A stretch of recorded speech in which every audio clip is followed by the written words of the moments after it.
Hey, we're here. We're live. We're doing it. What's up to our sidekicks and henchmen out there in the Geek Nation? You're watching the Spoiler Alert podcast live stream event.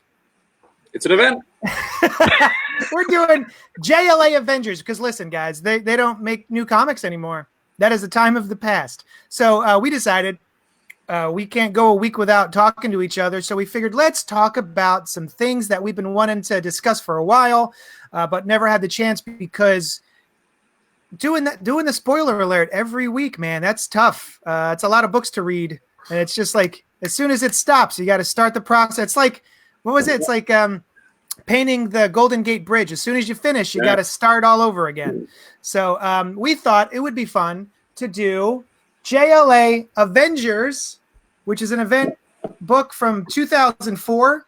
Yes. It was 4 perfect bound issues by George Perez and Kurt Busiek. Busiek? I never know how to say it. I would say Busiek, but I don't know. Yeah. Oh, look, he's got all 4 of them. Whoa. And they were 4 64-page books. Yeah, the big no boy. ads, glossy pages in a time when I don't think everything was. It might have. No.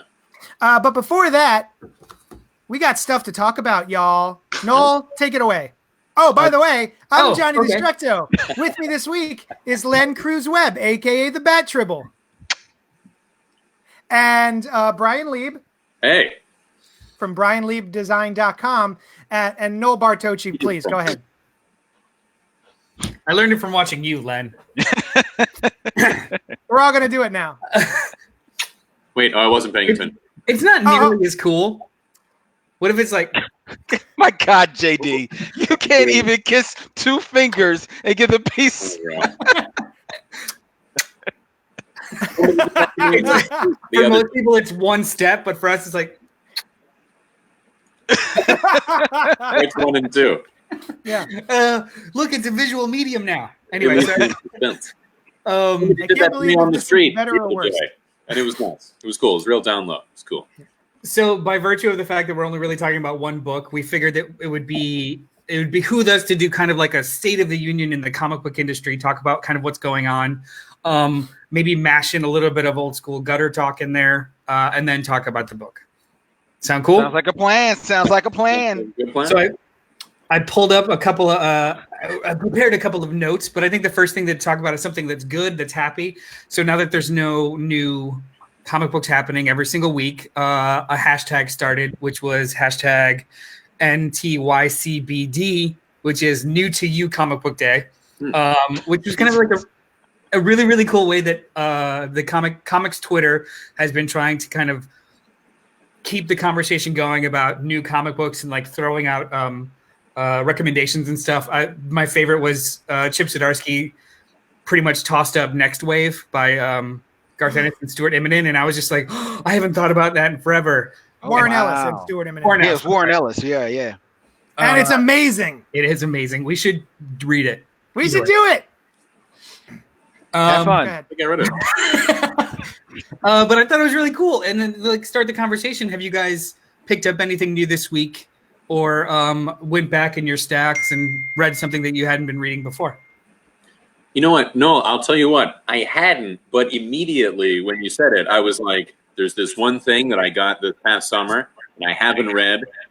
And so I am going to throw the gauntlet down. I'm going to go grab it right now. And I'm going to say I'm going to read some of it by next week. Uh-oh. What is it? Brian Lieb has left the show, ladies and gentlemen. What is it? Oh, Brian Lieb. There we go. It's in reverse. So it's so hard to see. Anyway, it's a cool picture. There we go. Use your words. What is it? Well, I'm just going to read their words. The best of Milligan and McCarthy are the words that they have printed on the front.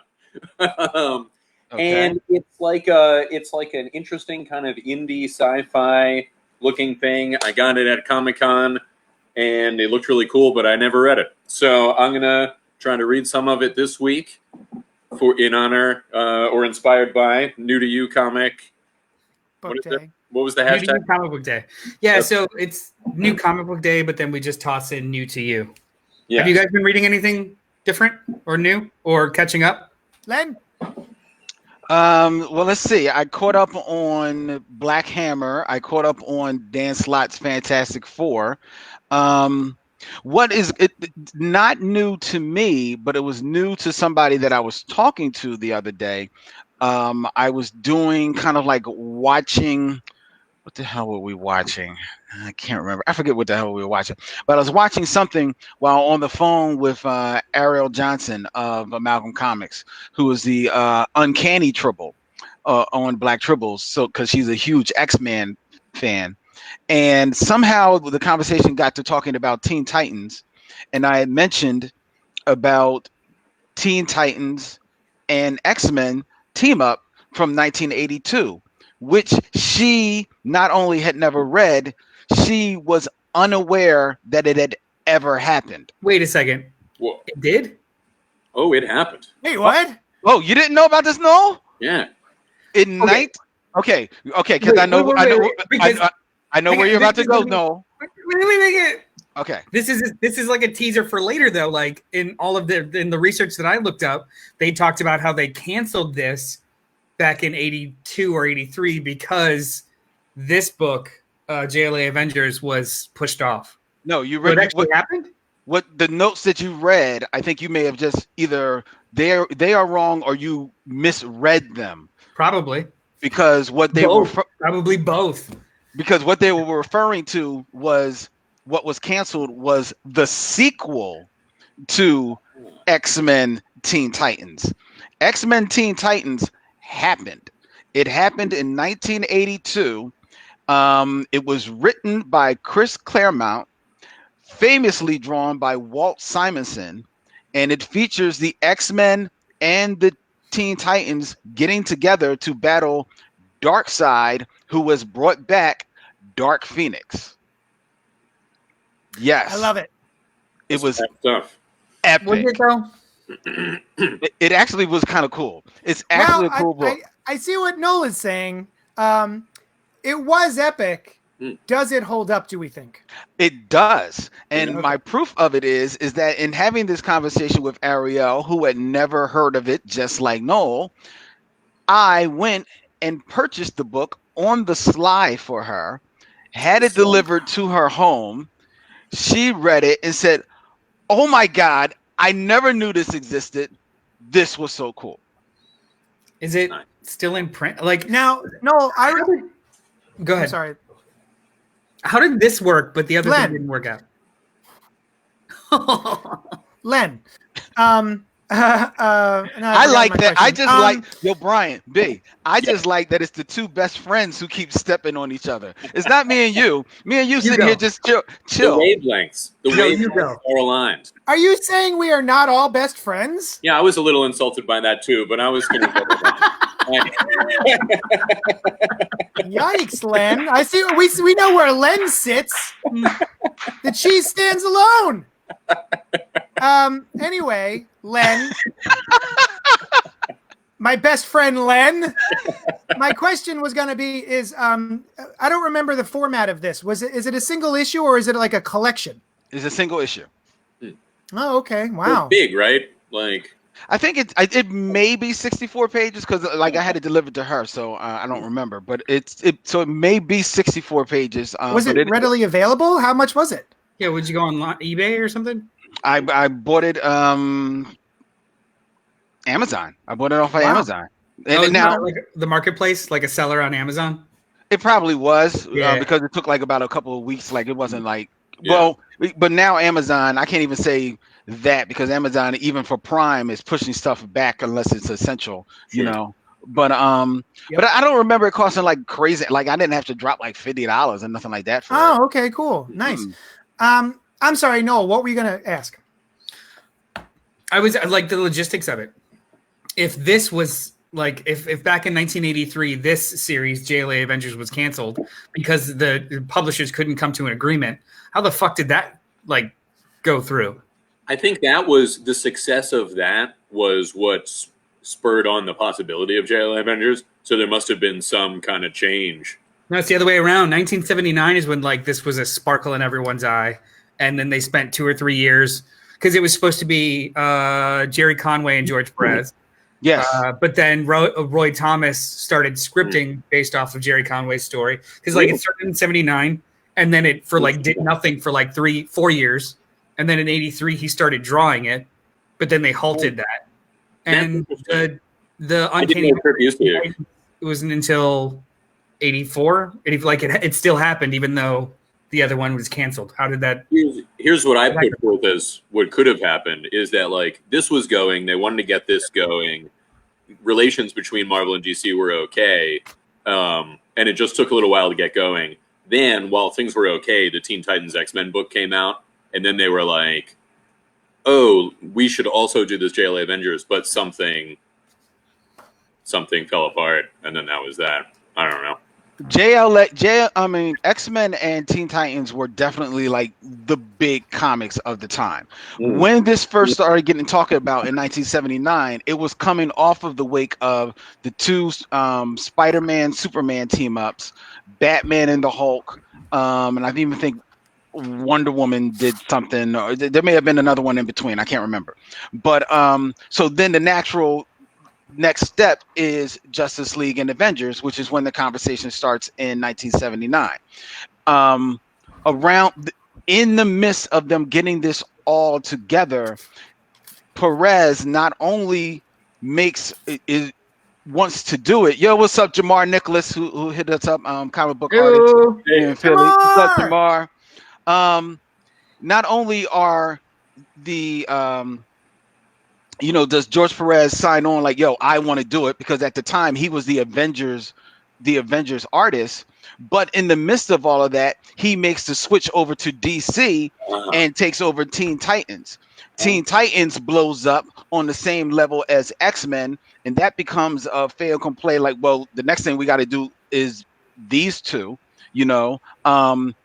but because Perez is over at DC and they decide that for this combination, Marvel is going to handle the production of it. That's why it's Chris Claremont and Walt Simonson as opposed to Perez, which Perez is fine with, because when they say, all right, we're going to do this and do JLA Avengers next, Perez says, well, then damn it, I'm doing JLA and Avengers. Yeah, and like, so let's save it because there's a whole bunch of really, really cool things. Fuck, I'm in it now, man. I'm in it now. How we going? You can't pull me. Look, his room came off. Back in the bottle. I'm gonna put the genie back in the bottle. No, I can't make it happen, man. This is one of my favorite books of all time, featuring my favorite artists of all time, and you want me to just sit on it? Okay. It can't be done. You know what's neat about this program, you guys? I can just mute him. He's screaming and hooting and hollering. Hey, we can't even hear him. Aww. So anyway, back. All right, we stopped being racist, Len. Welcome back. Do you guys want to talk about the elephant in the room, other than passion? Is that me? I mean, let's talk about Diamond Distribution. Oh. Okay, go ahead. I'll talk alone. So they announced this past week. So for anyone that doesn't know, Diamond Distribution is the sole distributor of comic books. I said go ahead. He's going. But now JD is frozen. Oh, so is Len. Who knows what frozen? I'm not frozen. I see myself. Anyway, Diamond Distribution is the sole distributor for all comic books to all hobby shops and local retailers. Oh no, everybody's frozen. No, none of us are frozen. None of us are frozen. So when it appears that we freeze, we all still keep moving in our own homes. Is that the case? No, nobody is frozen for me. All right, let Noel go. I've gone like twice. Yeah. Okay. Yeah, and I couldn't hear it because you froze. I didn't freeze. Diamond Distribution has announced payment plans. I'm the one recording. Yes, you froze. Diamond Distribution has announced a payment plan to publishers to start paying them only 25% a week for the foreseeable future, meaning that they're not even paying Marvel, DC, Dark Horse for the books that they've shipped to them already because they're such in dire straits. Yeah. Which like if you're worried about the shop, like even the distributor is The distributor might be going down. wrapped up right now. Yeah.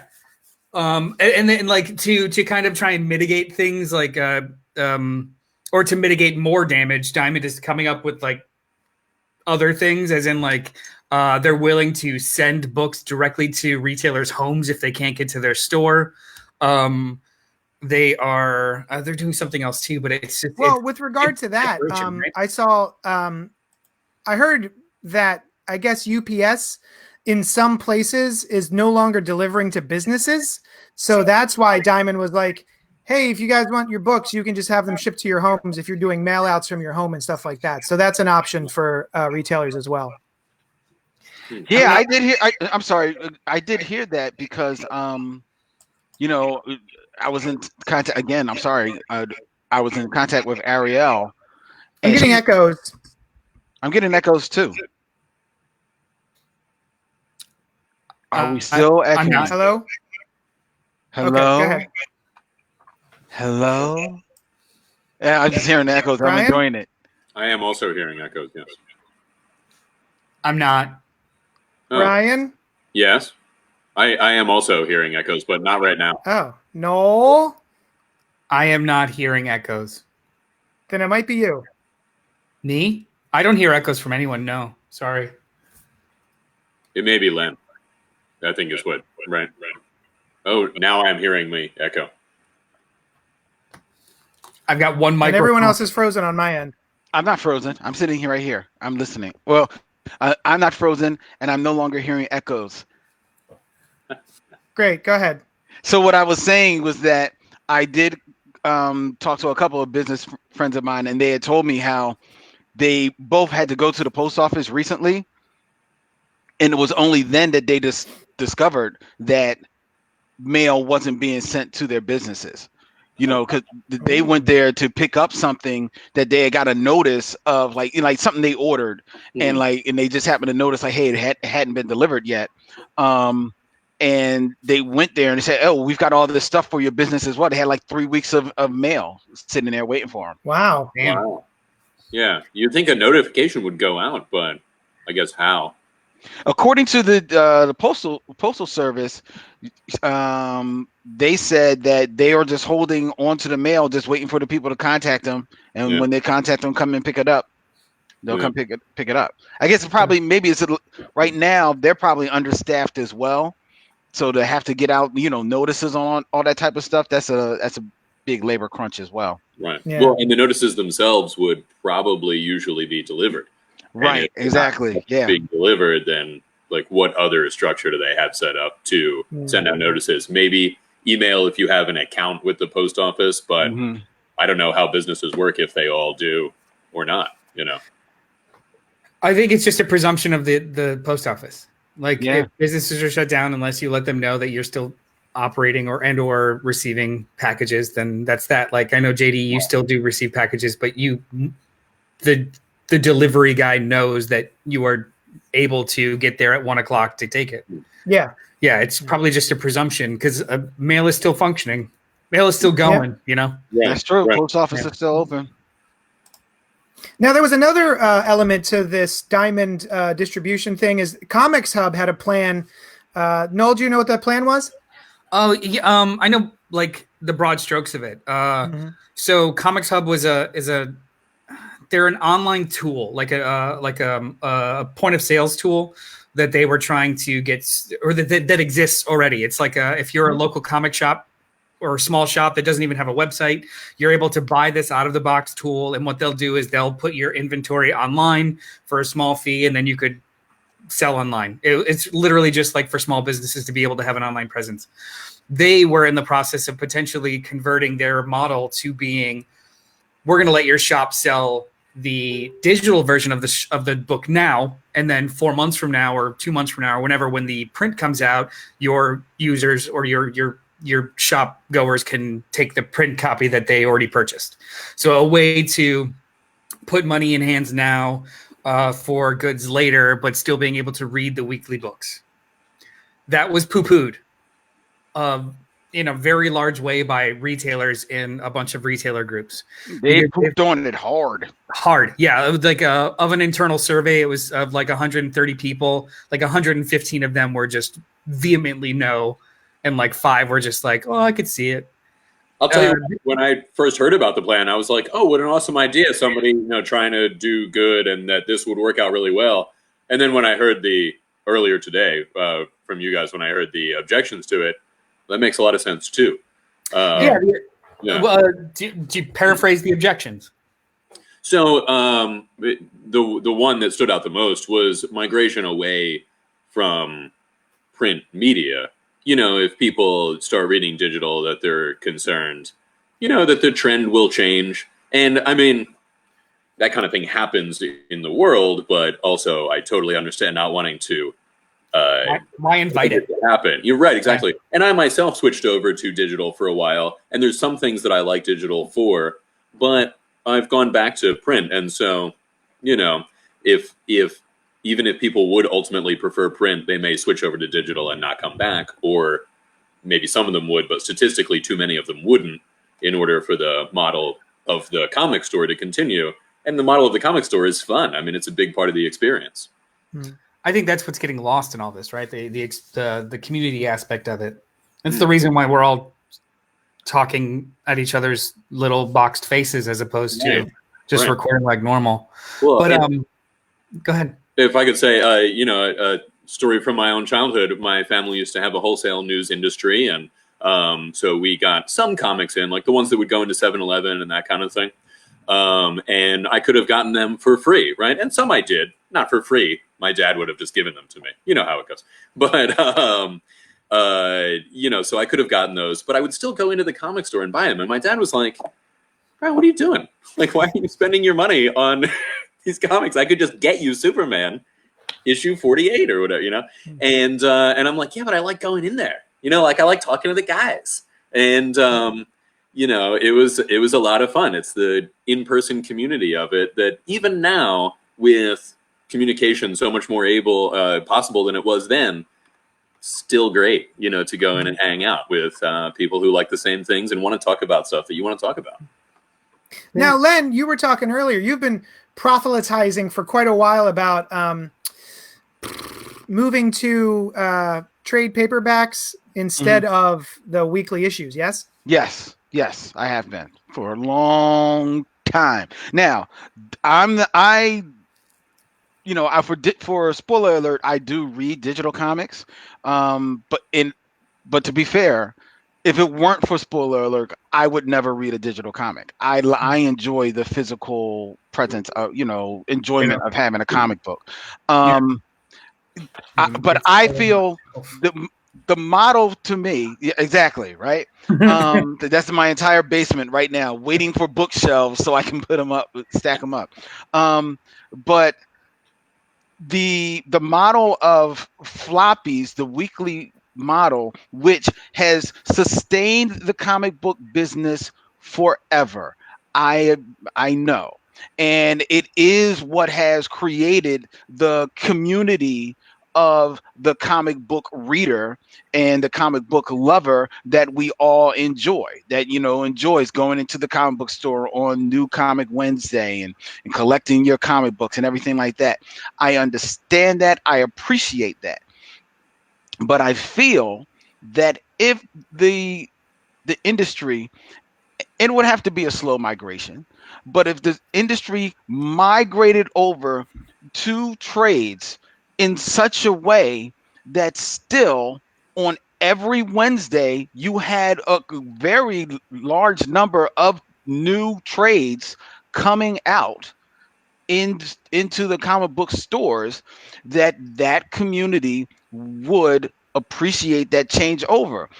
I still agree myself that floppies should still exist, but I think that floppies should now be the entry point for kids, for children, and for teenagers into the comic book medium, meaning that floppies should be written for young ages and for teens only, I mean exactly teens, not this, teens that is really like PG-13 or like, teens sneaking into an R movie comic book. I And no mean like 20-year-olds either. They're out. exact. Well, I'm just being real. I think if floppies are geared to them, and then the trades Yeah. can be geared to all audiences, meaning that you can have youth trades, you can have teen trades, you can have but the adults definitely have the trades. I think that in time, the audience that is used to buying them every week will still migrate to these comic book shops on a weekly basis to pick up their trade. They'll pick up their Batman trade. They'll pick up more than one trade. No, I'm raising my hand to say I want to speak when you're done. Okay, go ahead. Well, then speak. I want to hear you because you're the retailer. Well, I want to know why. Why do I feel like why make this change? What's the point of it? I mean, you the trade paperback reader, are still getting your trade paperbacks. Why are we cutting out all of the people who love specifically getting the weekly issues and just moving it over the trade paperbacks? You've got people who wait for traders. That's their whole thing. Right. But you also still have the issues for everybody who wants the issues. What is the point of moving everything into trade paperbacks? What does that benefit? Because I think that benefit, in my viewpoint, and you can speak differently if you believe so. I think that benefit is to the retailer who is sitting there with walls and walls of back issues that are time stamped. They have a freshness date to them, and that yes, you do have people that will come in and will every once in a while rifle through them and need issues 2, 3, and 4. But if you are picking up issue 5 and you need issues 2, 3, and 4, you're more than likely just to wait for the trade. You know what I mean? So, all right. So, what is to keep my shop from, after we make this change, to having boxes and boxes of trade paperbacks that are still sitting back there that no one wants? Because if you are collecting trades, you can still have subscribers to your trades, right? You can still be doing the same thing, like, hey, do you want to order that trade? And then you want to pay for it now? You want to pay put half down on it or whatever? You can still have like 8 subscribers to the Batman trade. You buy 2 Batman trades additionally from your 8 subscribers, and then those 8 get bought and those 2 live on the shelf, which have a longer shelf life than those individual issues. So I would imagine that not only will they have a longer shelf life, but they will also be much easier to sell even at a discounted price later on if need be, as opposed to all of these back floppy issues that you will eventually have to either give away at a severe loss to based on what you had to pay for. Okay. Oh. No. I think this conversation is mixing up the difference between format and art art form. The idea of single issues is an art form, just like serialized storytelling, and the format in which you decide to or prefer to read that is one thing. But if it's only graphic novels, then the idea of the sequential story, the serialized story in specific chapters that have beginning, middles, and ends is no longer. Like the issue is a very specific art form. Removing the format of the issue removes the art form. It's just going to all be graphic novels. Like a like a trade paperback is a collection of these specific serialized stories, not a graphic novel. They're 2 totally different things. They're 2 totally different types of stories. So the people that do love soap operas, wrestling, these ideas of serialized storytelling in a very like immediate kind of way are the ones that read the weekly issues, are the ones that go for those floppies. And then eventually maybe they will buy the collection because they want to relive the experience of ingesting that story but in pieces. Just waiting for the trade is still ingesting that story in pieces. Switching the model completely, getting rid of those serialized stories is going to change the way the stories are told. And that's just that. Not necessarily. Yeah, we see it now. The fact that people will write for the graphic novel, but it gets chunked up into issues and it's not Batman's the right great format for that story. Like I know that people break the rules all the time, and it makes it difficult to kind of understand or to remember the difference between the two formats. But there is, and getting rid of one over the other is going to change the way that we adjust the stories. Okay, that they're made. I think.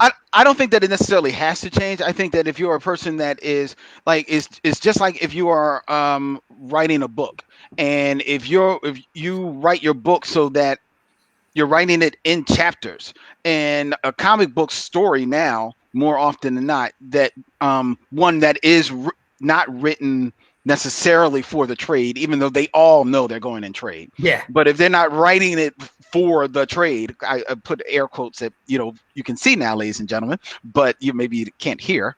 So there you go. I'll kiss air quotes. Each issue is still a chapter. So if you still want to write that way, you can still write in chapters or issues, and still put it together. I don't think that most of them will. I think most of them will just write out their full-blown story and not have to worry about having to come up with some kind of like faux ending at the end of issue 1 to lead you into issue 2. That's the art. Okay, but okay. So then what art does not grow? So if that art if it grows into something different, it's fine. And if you still like writing in that chapter way, then you can still do your Batman White Knight, which is for a mature audience, and you can still do Batman Adventures or Batman Universe, which is for a younger audience. Form follows function. The idea that we have these serialized stories in specific standalone chapters is a completely different type of story structure. So allowing the issues does that. Now, when you say write for the trade, there's two, like, I kind of think of it as two different things. Like writing for the trade in the early 2000s sense is specifically having 5 to 6 issues of an arc. Right. They were still single issues and single chapters, though. Right. When we say it now, writing for the trade is arbitrarily ending the issue somewhere because you need to have 6 out of this out of the story. Right. Yeah. So I do agree that in early 2000s, I think it always makes me think of Bendis's run in Ultimate Spider-Man. Like for some reason that was more popular in trades than it was in issues, and then you started seeing the pattern of all the ones or the two issue story arcs or the 3 issue story arcs just disappeared, and everything was 5 to 6 or 6 to 8, and that's it. But those were still comics. Those were still single issue stories that just kind of kept cliffhanging off of each other, like the art form does. If we get rid of the form or we get rid of the function of that distribution, the art will change. And if we're cool with that, that's fine. But I don't think it's a 1-for-1 saying remove the single issues and everything will be fine. It's going to change, period. So as long as we're comfortable with that, that's that. That's not even taking into account the fact, too, that if we get rid of weekly issues, the local business is going to have to compete with literally every single bookseller. Like right now, they have a small corner of the market with issues. That is something that is special to them. But you get rid of that, Barnes & Noble versus Amalgam Comics. The community would still carry it through. And Barnes & Noble is not doing so well itself these days as it used to. Well, it's not Barnes & Noble so much as it is probably Amazon. Yeah, sorry. That's a better analogy, I guess. Yeah. But I would say that so this happened previously, right? Like books used to be serialized and they would come out on newsstands, I believe, in magazines. And a lot of like older science fiction books, Childhood's End came out as stories. And you can see where it switches from being serialized to the part of the novel he wrote afterwards. But the beginning part, the part that was serialized just reads like a regular kind of thing, right? I think that chapters can still exist if you want to write that way. The art form would change. That will happen regardless. The art form will always change, and which is kind of the other point, that not saying whether it's good or not, is it happening anyway? I mean, people have been writing for collected editions, like you said, since the 2000s. That's been happening.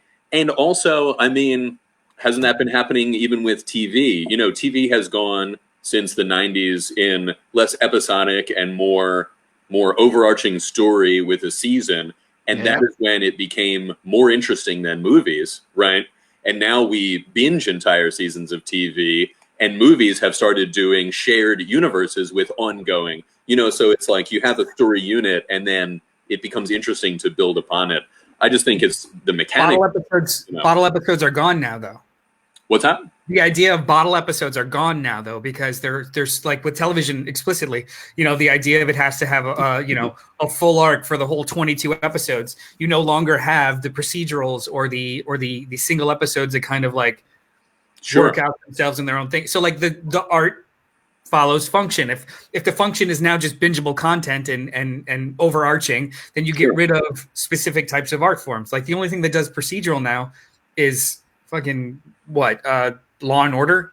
Well, first of all, a bottle episode on television, actually what that actually pertained to was an episode that more or less happened in one location so that it was a lower budget.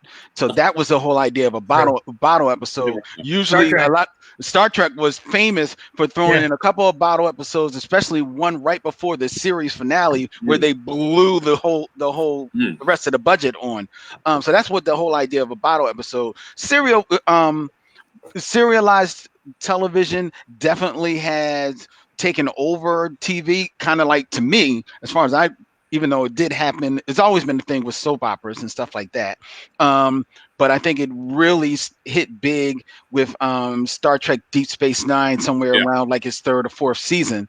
But it also has been a bit of a curse to television as well, because when your show is not successful, then people are like, yo, where's the end of the story? You know what I mean? So there's a bit of there's always that fight against, how serialized do you do it? Do you do maybe a whole season, or maybe you do just a couple of episodes during a season, as opposed to doing something like CBS television, which is the home of the procedurals, which almost every night has one or two procedurals on. And a procedural now it's just become like, this buzzword for a show that is basically has that one format, is doing that one story They're all standalones, yeah, pretty much. They can all be standalones. And Law and Order was the king of that. Do you guys want to hear about, like, a small segue? Do you want to hear about what Todd McFarlane would do if he was in charge? What would Todd McFarlane do? Let's keep it brief so we can get on to the actual book. We're in 40 minutes now. But this is 40 minutes of goodness, JD. Despite that look on your face that people can see now, because they usually couldn't see you looking at us in discuss when we were live. But now they can see. That's the face that JD gives to me, Noel, and B when we go on, and B and JD is like, we've got books to review. We've got books to review. We've got books to review. Also, actually, what this face is my iTunes won't stop starting up and playing things willy-nilly. I am here clicking quit on iTunes, and it immediately just comes back up and starts playing something in my headphones. I don't know what it is, and I don't know how to disable it, and it's frustrating the heck out of me. Are you going to, like, did you try force quitting it? There is no force quit. It just... No, if you go hit on your there is no force quit. It's not that it's not quitting. It quits easily and then immediately starts back up. Oh, okay. Well, all right. So you guys continue while I throw my computer out the window. Go ahead. Okay, but the next time that it starts back up, then go try and force quit it as opposed to just quitting it, and see if that maybe shuts it all the way. Force quit does not come up as an option because it's not stuck. It's in the Apple. You got to go into Apple to force quit. Force quit. Oh, okay. I didn't realize that. Yeah. iTunes force quit. Yes, force quit. All right, continue. So anyway, nope, it stopped. It started right back up. But go ahead. Sorry. So anyway, McFarlane did an interview with Forbes, and he talked about what he would try and implement to get through this crazy time. Some of the stuff that he said, like quick highlights, was, first of all, he thinks that the industry needs to have a consistent message. Whatever that message is, right or wrong, we need to be consistent, even if we have to adjust it. But we need to speak with one voice, not 4 or 5 different publishers running 4 or 5 different programs and methodologies. It just ends up being confusing for retailers and customers. If they put me in charge and no one wants that, I understand. Here's what I'd do. I'd take Image, Dark Horse, Marvel, and DC, the top 90% of the market, and make a message from the 4 of us as a unified front, one message. He then argues let's pause there. Message regarding what? Yeah, what kind of message? What they're going to do. So whatever they're going to do, those 4 are the voices of it. Yeah, so like we've been getting piecemeal information, like Oni would say this, and then Dark Horse would say this, and then are we talking about with regard to like what's happening right now with COVID? Yeah. Yes. I'm sorry. I thought you meant like in general. I got you. Great. So the publishing tactics that they're going to be taking all need to be the same. I got you. Perfect. Yeah. They need to line up, like egos go away. They need to line up and just make a choice, because right now everyone's waiting for the other person to react. Right. At the very least, major publishers can offer 10 new popular titles with the most demand for free as digital downloads. Now, this is the controversial part. He says, we can afford it. It doesn't necessarily help the retailers, but we can't allow customers to lose that exercise of being geeks, of getting their regular dose to keep their geekiness going with comics instead of moving on to something else like streaming video or gaming, because they will. We need to engage people in comics. And if we're not doing new comics, I don't know how we keep them interested. He was very adamant about free too, not a token number like 99 cents.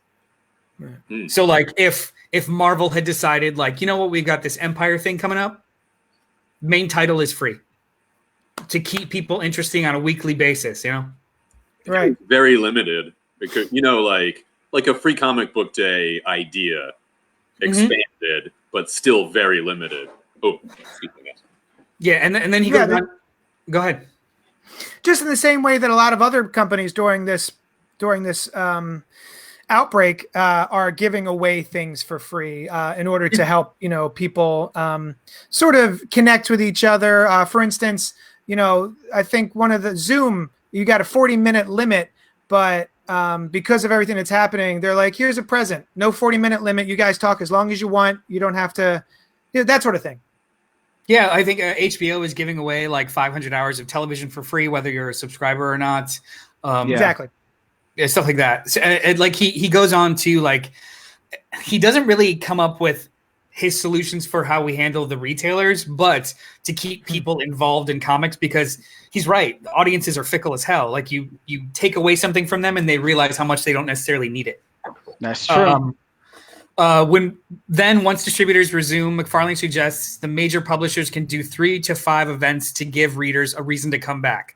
Quote, maybe we can coordinate the timing for once, so each company gets a turn in the spotlight. Maybe do some cross-company stuff, make it sexy.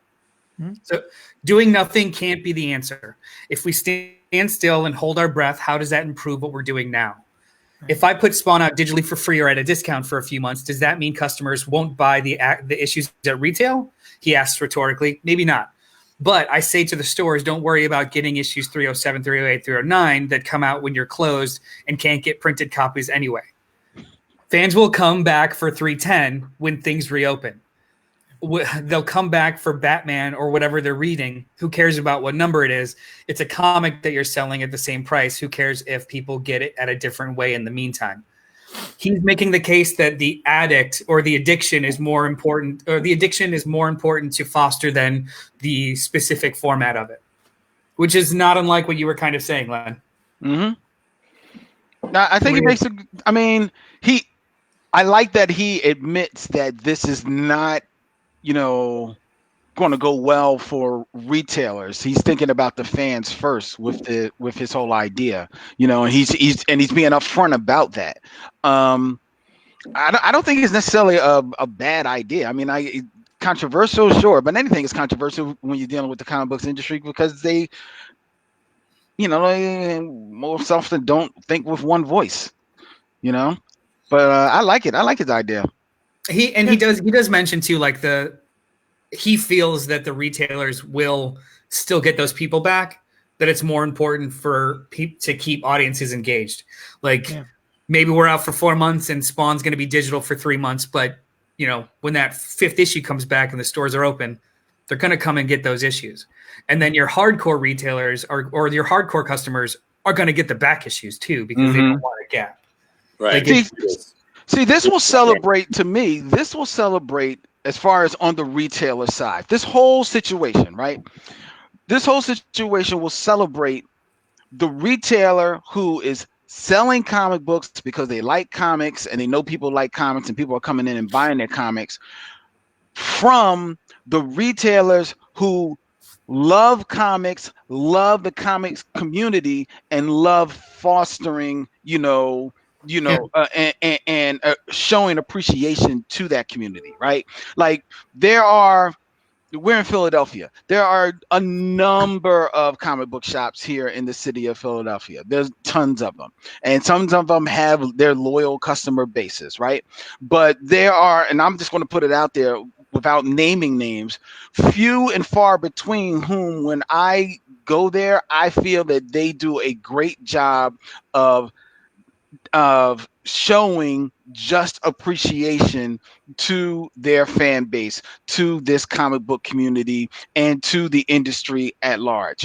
And this challenge of not being able to get your comics and people, therefore finding other ways to get their geek on, will separate the good ones from the bad, because I think the good ones, their audience will still come back. Will there be will you lose some? Maybe, depending on how long this whole thing goes. But I think for the most part, they will all come. A lot of them will come back. I think on a more like personal level too. Like when the dust fades, I'm not going to stop being an issues reader, but I might pare down my list and start adding a couple of trades. Like, as the immediacy of certain stories is different. However, I still personally find the value and the excitement of the weeklies. Same. Yeah, and honestly too, I'll be completely honest. This slight downtime has allowed me to start sorting some single issues, and I've been selling runs online. Like, I'd rather have this in a collection. Do I think that I shouldn't have got it in issues? No, I fucking loved the issues. But when I go back to reread it, I'd rather have a trade.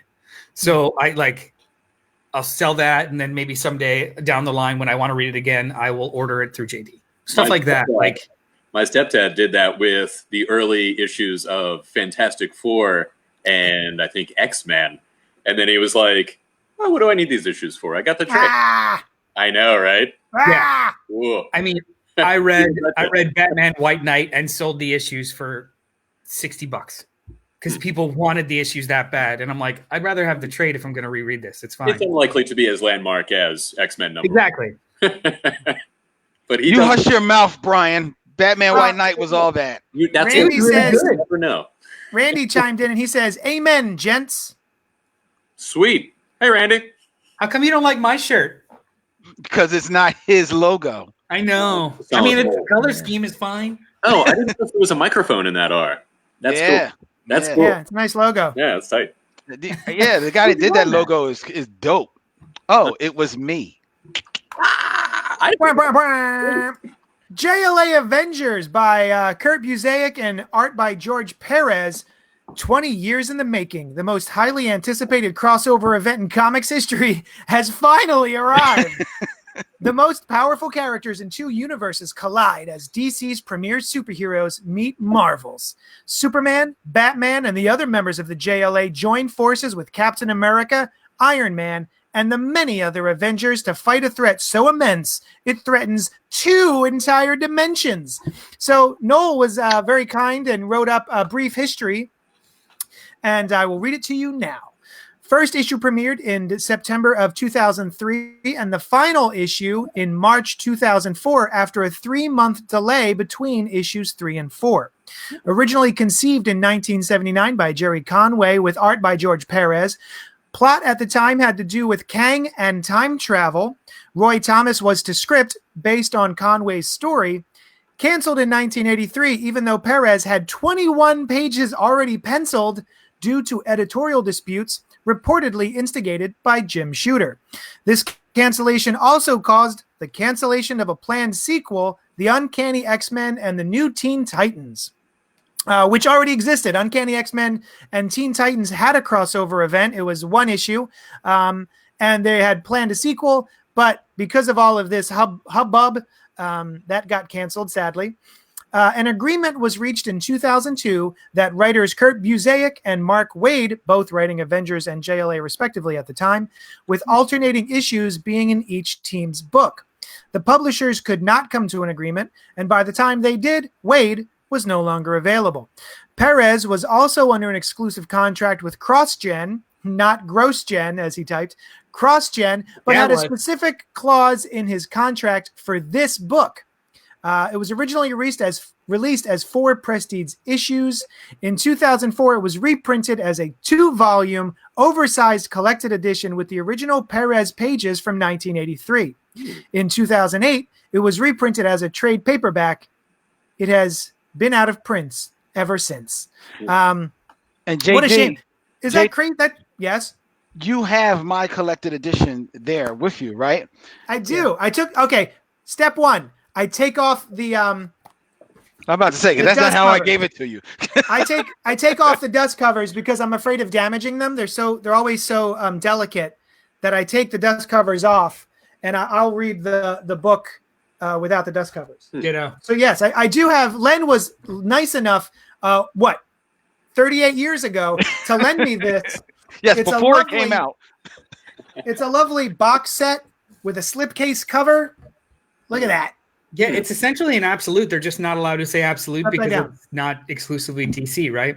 Right, exactly. Yeah, and it's got 2 books. It's got the main JLA Avengers crossover event, all 4 issues, and then it has a separate hardcover, which is some behind-the-scenes stuff, some interviews, and all 21 pages that George Perez had previously drawn, which got scrapped.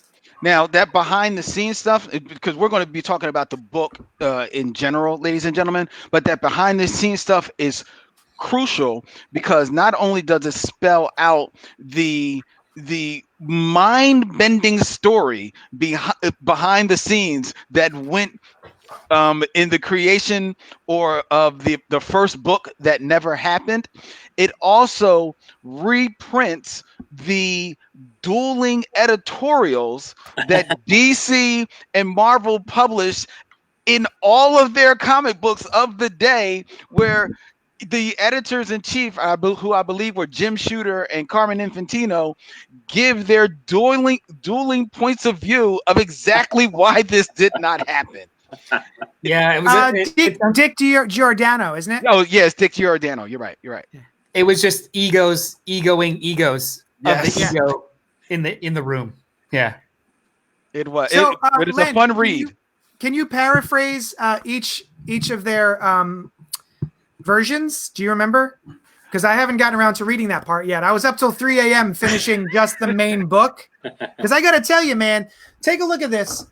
Look how thin this book is. When you handed me this, I was like, this is a tiny little baby book. I could read this like that. It's going to be so quick. It took me quite a while to get through. Yes. I was like drowsily flipping pages at 4 a.m. being like, is this over? Did you even read any of it then? Yeah, yes, I did. Not that I wasn't enjoying it, but at the end there, I was like, all right, guys, come on. Goodness.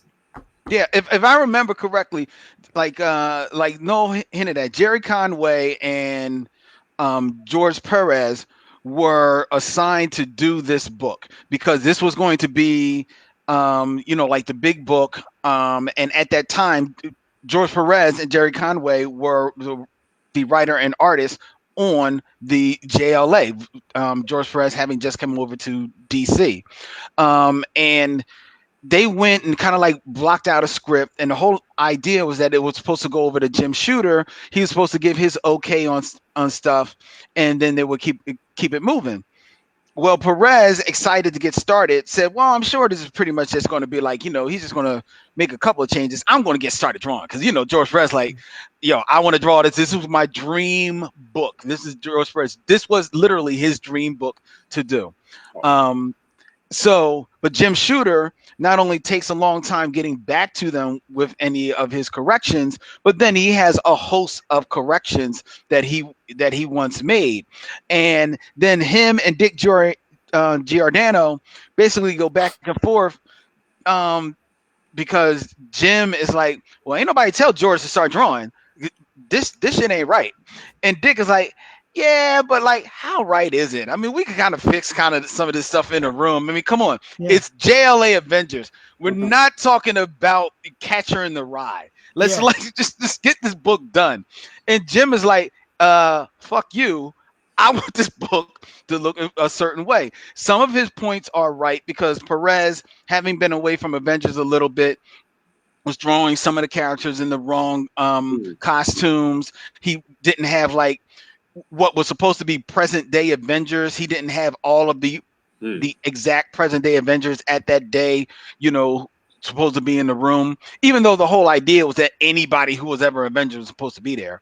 So he was definitely, I think Jim Shooter, who has not been known, who's never lost an opportunity to mark his territory, as it were, was definitely marking his territory on this project, when, at least in Dick Giordano's viewpoint, especially in the midst of this, when X-Men and Teen Titans come along and Marvel is handling the production of that, Dick Giordano had a couple of notes and basically said, okay, I trust y'all. Y'all been doing comic books for 50 years too. Take it away and make it run. Just don't let my characters sound like jerks and we'll be all right. But Jim wasn't having it the same way. And after them fighting it out in the individual comics, after them fighting it out in interviews, in the trade comic book, the trade magazines of the time, and Perez kind of like after one point, Perez was like, you know what? Screw you guys. Fuck you. I'm not doing anything else, and I'm not going to do it. And he's like, well, we can't do it without George. And George Perez did this big interview where he took a massive poop on Jim Shooter. They basically said, nah, this is not going to happen. And that got canceled. The sequel to X-Men Teen Titans got canceled. And that was the end of any crossover between them for almost ever. There was the DC versus Marvel, which had some build up to it. I remember there was a Green Lantern, Silver Surfer, and a Superman Fantastic Four. Yeah, for a long time, yeah. Herald. Oh. And then the Amalgam stuff was after, and then... Well, the Amalgam stuff came in the midst of the DC versus JLA, because that was a special event, I think, after like the second book or something like that. All that took place I think in the 90s. All that happened. It's not until the 90s, mind you, this is the early 80s. It's not until easily the mid to late 90s that you've actually even have them speaking on terms well enough to make these things happen. I think a lot of that, if I remember the timeline correctly, was when Joe Quesada took over in Marvel, because he had an impetus in getting all of that going. It was people leaving. It was publishers leaving, or editors leaving. The old school leaving. It's funny too. Like, you'll see a bunch of things, big things happen in comics as soon as editors go away. So like Paul Levitz was the gatekeeper for all things Watchmen, refused to let anyone do anything with it. As soon as he left, before Watchmen, that's right. That's interesting. Yeah. Did not know that. Yeah, because Paul Levitz was trying to, as much as he can, be respectful to the deal that he made with Alan Moore in regards to that character. Right. But then it's similar to how we started getting a Flash Superman race when fans started becoming writers. Once the people stopping it, then all the people that are like, but I want to see this shit happen. Mm-hmm. Then they're running the show. That's so neat. Yeah.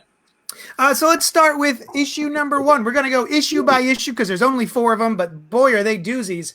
Len, why don't you set the scene, buddy? Okay. All right. The scene is set when Krona, who was this real he's a guy who wants to discover the beginning of the world. That's his whole mission. How did this all start? So he goes on this bent. The book opens. He's killing multiverses. He's destroying multiverses, all in his quest to determine how did this whole universe start. Now I don't know. He's a Green Lantern villain, right? I think he is from the world of Green Lantern originally. He's an Owen. He's a Guardian. Before they were Guardians, he's an Owen or a Malthusian who broke their. He built a time viewer to look past the beginning of time, and he saw the hand, and then he tried to look past the hand, which was forbidden. And in doing so, he like shattered everything, and he joined the end of the universe to the beginning, removing billions of years, and that's why they feel responsible to start the Manhunters and then the Green Lantern Corps. That they introduced evil into this universe. That was in Ganthet's Tale. I'm not sure if that was around before that. The Hand, I think, was, and Chrono's earlier was. That was the Hand was. Yeah. And then, I think John's post Blackest Night, Jeff Johns did a whole bunch of stuff with Krona in the beginning of the universe, and that's the only reason why I really even know about it. Well, Krona, I mean, my first introduction to Krona was actually in Crisis, the original Crisis on Infinite Earths, because he's kind of introduced there a little bit the whole idea of him wanting to see the creation of the universe. So anyway, the book starts and he's destroying universes through something that he calls the coronavirus. Yeah. I'm gonna go. Please. Yeah, so he's destroying all these universes, and then y'all correct me if I'm wrong. Somehow he looks upon the Marvel universe and comes across the Grand Master. Yeah, it's as far as we know right now. It's somehow I think that is elaborated upon later on. Yeah. And the Grand Master, who is the only way I could describe the Grandmaster, he always came across to me as a cross between the Collector and this world's greatest chess player. Because he always had a collection of stuff, but he was always about a game. You know what I mean? I always thought they called him Grandmaster because they couldn't call him Game Master. Or now is that the guy who's played in Thor Ragnarok? Yes. Goldblum by Jeff Goldblum. Yeah. By Jeff Goldblum, yes. Because that's all I kept seeing. Anytime he was there, I would just see Jeff Goldblum. Yes. Which makes everything better. True. And it would have made this book better.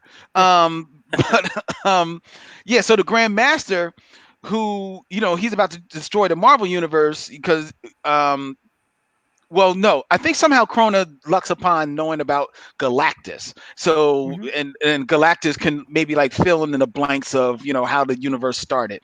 But the Grandmaster doesn't want to tell him all this stuff. And they basically work out this scheme where Grandmaster is going to says, all right, I'll play this game with you. You know what I mean? For the sake of my universe versus I think your universe or some other universe. I don't fucking remember. But basically, the Grandmaster says, we'll take the heroes from my universe, the heroes from your universe, and whichever one come out on top, the other universe got to go. Yeah. But the Krona says, okay, however, let's switch. I want your team and you take my team, which means Grandmaster has to take the Justice League and Krona gets the Avengers. That's in issue 2 though, right? No, that's in issue 1. I skipped ahead a little bit. Because because now it then opens up on 2. You get 2 kind of big battle scenes. One is the JLA taking on this big, I think, Asgardian type robot guy. We don't find out that they're playing for each other's universe until the second issue. Yeah. No, I thought the switch came in the first issue. It doesn't matter. It doesn't matter. Oh, but the first issue is called Book 1: A Journey into Mystery. And and they all 4 of them are, the first 2 are Marvel, the second 2 are DC. Right. And it's all the allusions to their horror kind of Yeah, classics, anthology, or whatever stories. One of them is Brave and the Bold. Did you guys notice also JLA Avengers switches back and forth? It alternates. Yes. Oh no, is it Avengers JLA? Yeah. For Yeah. issues 2 and I think 2 and 4 is Avengers. That's ALA. cool. Yeah. Even the which company is in which corner switches back and forth with the titles. So basically what we have here is we've got the JLA and the Avengers being selected, not unlike, what was it, Secret Wars in Marvel, where some dipshit comes along and he's like, nah, we're going to play a game and we'll see who wins. And it's basically the easiest setup you could possibly think of when you're trying to get two different teams to fight each other for no good reason. Right. He's like, but what if you have to get these MacGuffins? Go get them, and then you'll have to fight each other for these MacGuffins. Yo, these are some pretty sweet MacGuffins, though. No, they're great MacGuffins. Yeah. They're great MacGuffins. Yeah, DC and Marvel make some great MacGuffins. They got a whole like they had 24 of them just sitting around. Yeah, these are some powerful objects. It's issue 2. Okay. Yeah. No. I need to be right. No. Well, I mean, do we want to separate these? Yeah. That's what we're doing. This is some of my favorite stuff, actually, is the beginning where we have the team of one Earth having to fight one of the big bads from the other Earth. So we've got Starro coming across, and the Avengers have to fight Starro for the first time. Yeah. And they're like, what the fuck? This is a giant starfish dropping little starfish on our faces. This sucks. The design of Starro was awesome, too. Oh, I like the... I don't usually see membrane in between the different star shapes, that sucks onto their face. In the whole face. And I love the perspective of that huge splash page because it's looking up and at an angle. I think it's beautiful. Which is actually pretty similar to the cover of Brave and the Bold 28 that Justice League premiered in. Mm-hmm. Now, who's this guy that the Justice League are fighting, though? See, that's the thing. I knew Starro. I didn't know this other guy. Yeah. Well, it's in the comments. Randy actually said it's an Asgardian robot. I said it was I told you it was an Asgardian big Asgardian robot. Terminus. Well, he says it's the Asgardian robot is actually Terminus. So is it really Asgardian? Or okay, all right. About that? Excuse me, Randy, it wasn't an Asgardian robot. It was a big robot. It was an Avengers villain. He's named Terminus. I don't think that is really like murdering things. And you ain't got to curse at me, bruh. Yeah, I'm wearing your shirt. You ain't got to, I'll take your shirt off right now, bruh. I'll take off the advertisement right now, bruh. You ain't got to come at my neck because I said an Asgardian robot, bruh. Just sit back and listen to the show. That's my headcanon now. It's an Asgardian robot forever. He also comments, "Fuck out of here with that mess, Len." That's what he was talking about. That's what I was just referring to, JD. Was that the yes, but the people didn't know that, Len. It's not Len. Get the fuck out of here with that mess about the mess. Yeah. I thought the mess was the overview description. Or was it the Asgardian part? Who knows? Let's not spend too much time with Randy. Anyway, what happened? So this first issue I thought was awesome. Noel had been commenting in we have a little spoiler alert chat box, and Noel was commenting about how much trouble he was having getting through it, and he just wasn't enjoying it. So, and also my personal experience is when this came out in 2004, I believe I was working in a comic book store. And there was a lot of hubbub about it. There was a lot of excitement. And the first issue came out, and I was very excited to read it. And I did not care at all. Really? I got through the first issue, and I was like, I don't give a crap about this. This means nothing to me. And I just wasn't in the headspace for it. So that, plus Noel's already sort of like kind of souring the experience of like, this kind of sucks, guys. This is a slog to get through. I was not looking forward to cracking this open. But as soon as I opened it, it felt like big, fun, classic comic books. It felt like Crisis on Infinite Earths, which I have a very sweet spot for. I love that book, even though there's so much going on. What's he doing? What's happening? I'm not so sure. So, what's happening, Noel? I think he was giving you a high five. No, I was giving my fiance an opportunity to walk past. Very good. Oh, great. So yeah, I was actually really surprised at how much I was enjoying this. I was in from Jump Street, and I thought this first issue had a lot of big crazy moments. It was a lot of fun, a lot of things that I had wanted to see, but that would happen between these two big teams and a crossover event like this. I thought it was handled perfectly. What Such did you as think? one of the things you wanted to see, JD? Well, I wanted to see, like I said earlier, heroes from one world have to engage with a villain from the other world. Right. I did not, Terminus showing up, I didn't give a crap about, but seeing Starro and having the Avengers have to deal with Starro for the first time, that's when I think the book kicked into high gear, and I was kind of like, oh, this is a lot of fun. Mm-hmm. Yeah, I dig it. I was a little worried too when I saw Noel's messages, and I was like, because I read and loved this in 2004, and I was like, oh no, what if I don't love it anymore? When I read it, and that didn't happen at all. I started going, and I was like, we're in it now. It's like the JLA and the Avengers are meeting up. This is crazy, and it's not just them, because I'm not the biggest Avengers fan, although I like a lot of them. Some of the other corners of the Marvel universe speak to me more, but you get it's DC and Marvel together, and it's just big and grand and awesome. I also really like, which starts in this issue, the commentaries from each about the other's universe, where the Flash winds up there. And they're chasing this guy, and he's like, what are you doing? Like, why are you chasing this mutant guy? Like, he's fine. He doesn't look like he's done anything to you. And he's like, when he comes back, he's like, oh my God, that universe is messed up. That's brutal. If this has happened. And also these things are different. There's no Speed Force there. So he's going to lose his powers. And then I was like, wait a second. Wouldn't his vibrational energy snap back to the original and he would just go back? Boom, that's what happened. So he wound up back there. But I love that. I love that commentary between the two and things like the Watcher showing up to look at the Justice League. That stuff's awesome. Yeah. And I felt similarly because they kind of do this in Infinite Crisis. Jeff Johns does this where the heroes of the past are able to witness the DC universe of now. And they're like, we sacrificed everything during Crisis on Infinite Earths for this shit? Wonder Woman snapping Maxwell Lord's neck and stuff? Like, what? This sucks.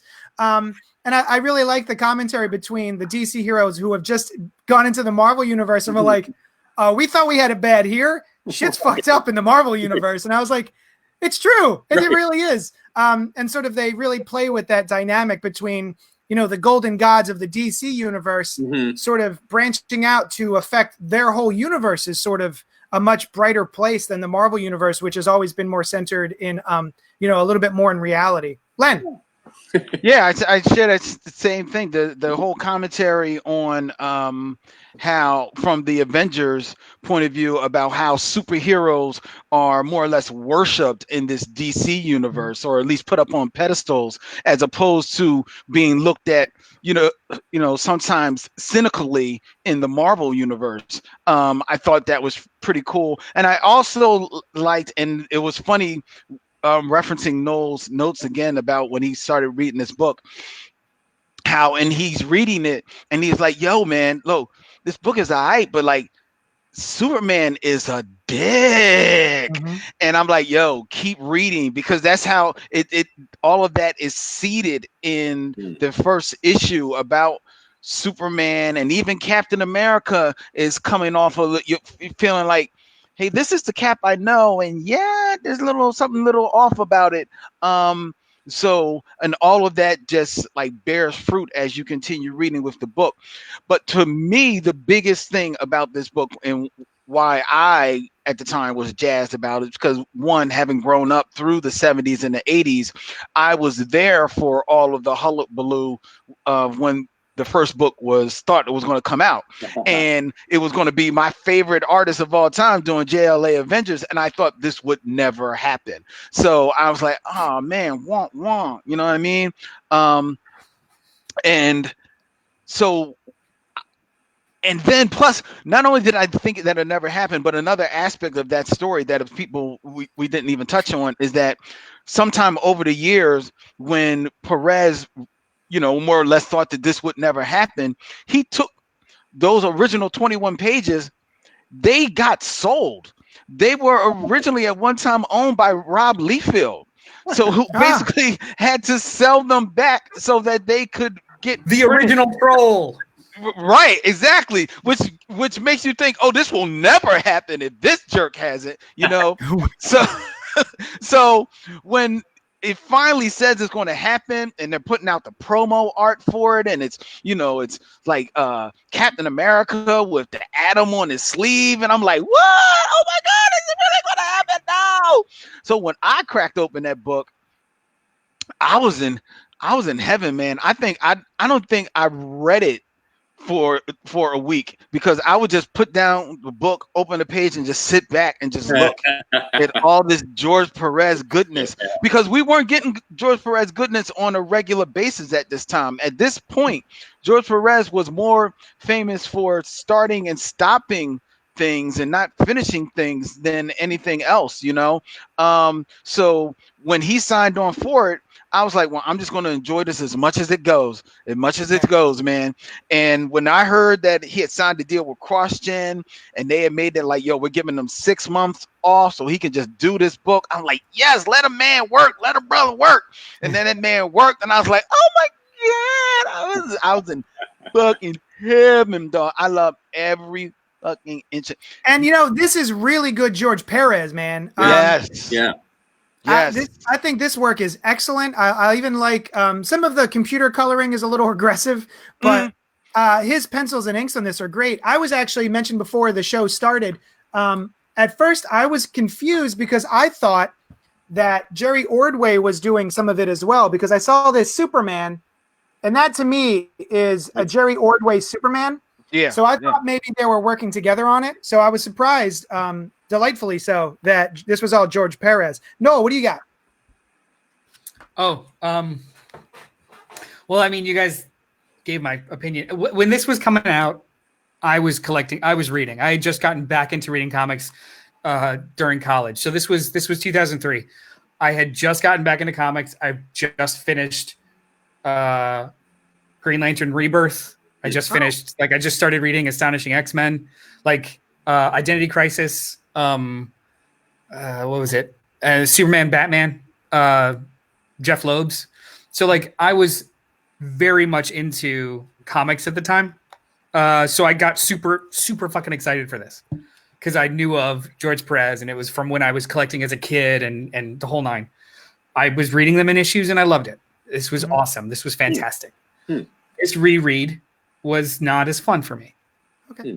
I think that the art is gorgeous, but I think that it's poorly constructed. It's poorly written. It's so very of a time that it takes me away from enjoying it completely. It's written as though it's still 1981, even though it was written in 2004. Right. Or 2002. I think that speaks to why when it first came out, I didn't like it, because I didn't really realize that. I didn't remember at the time until you just name dropped all of those books that were currently coming out. Yeah. And that as a reader, just because of my age level at the time, I think starting at 2000 and moving forward in that little time, that felt very modern to me. Everything that was coming out, Identity Crisis was modern, and it was a little dark, and it felt like a new era in comic books. And to go back to this at that time for me was a huge step back. And don't get me wrong, I don't think that it needs to have murder and mayhem in order to be modern. It's just the way it's written. It's the difference for me. It's the subtle difference between acting for the stage or acting for the screen. Acting for the stage, you're applying it to fucker 30 yards away. So it's got to be big. It's got to be bold. And you have to completely explain exactly what you're thinking in every single second. Whereas acting, you allow the actor to do the work or to fill in the gaps. And it doesn't have to all be expository. So as I was enjoying the art and going through this, and it was just stop telling me all this shit. I hear you. I didn't you could literally cut out 70% of the word boxes and it would be a stronger story for me. I hear you. I think that's a product of the writer Kurt Busiek, Yeah. who we know is a very popular artist.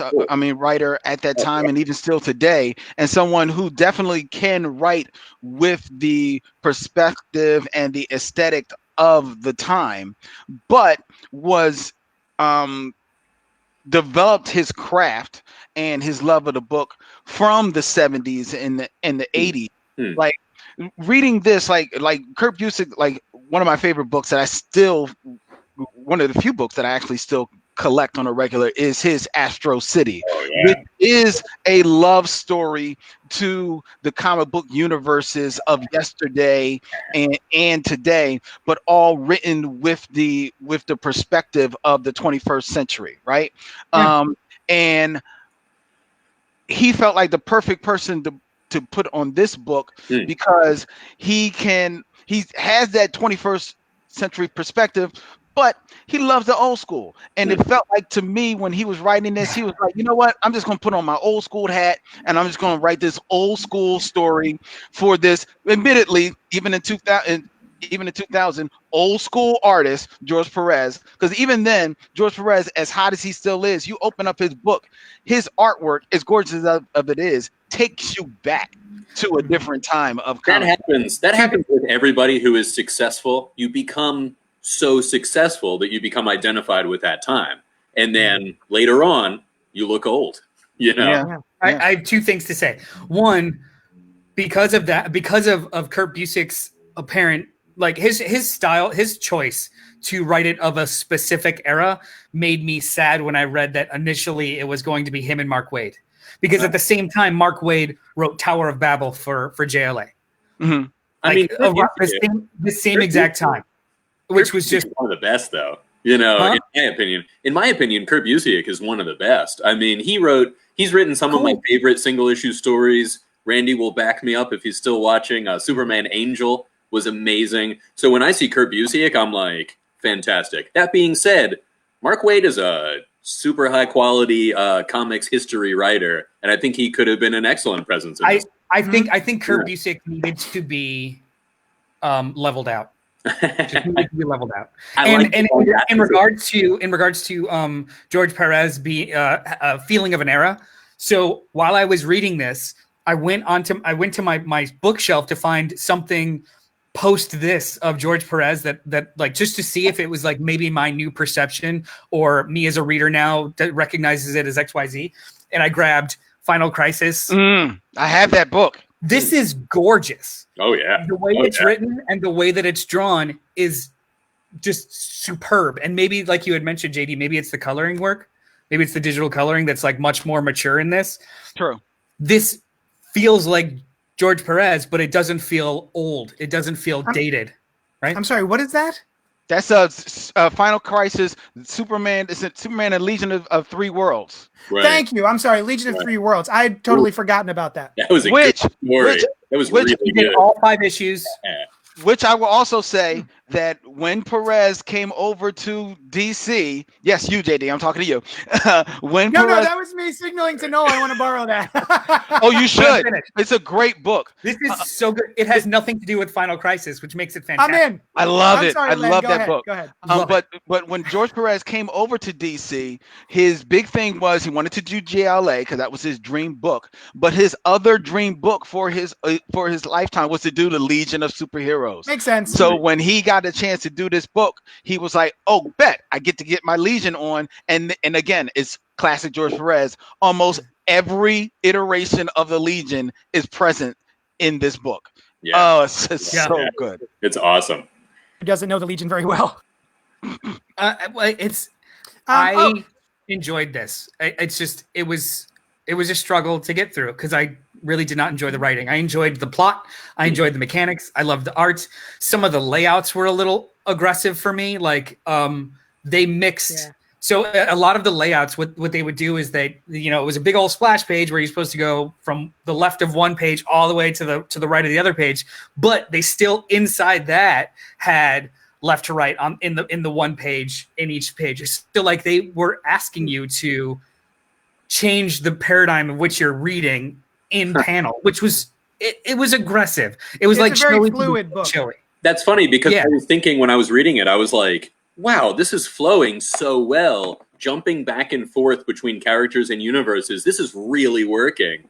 You know, I don't know. It worked. It worked for me. And they did a thing with the layouts that I really enjoyed, which is on one side of one page, you would have what's happening with the DC characters. Yep. And on the other side is an exact mirror per all the layouts and within all of the panels. That was what's dope. happening in Marvel. And I was like, yeah, this is awesome. That was dope because they asked you to do it separately. There's a couple of panels in here where it's across the board for one side, but then the other side, it's so you read this or you read this first, or you're not sure where to go. Yeah, it does ask a little bit of the reader to do a little bit of recon before before you dive into a page. You know, I usually don't mind that at all. It's just that I was already at that like overwritten expository. Like, come on. Yeah, I personally love the layouts of this book.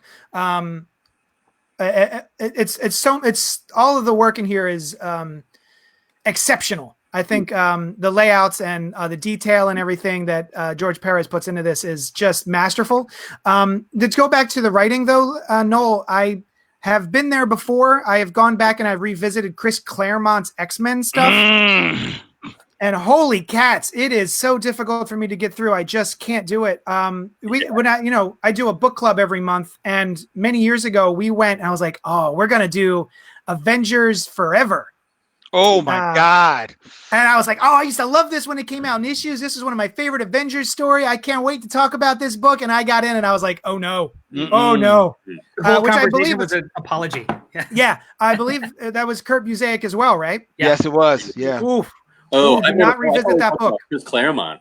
Chris Claremont is one that I never got into the X-Men when they were popular. And then I read Chris Claremont stuff later and I was like, oh, this is not my style at all. But I also thought he was better. Sorry, I thought you guys were. Didn't you say Chris Claremont? He did, but then he jumped over to. But it's the same. It's the same problem. Like the idea, like the writing style is very of an era.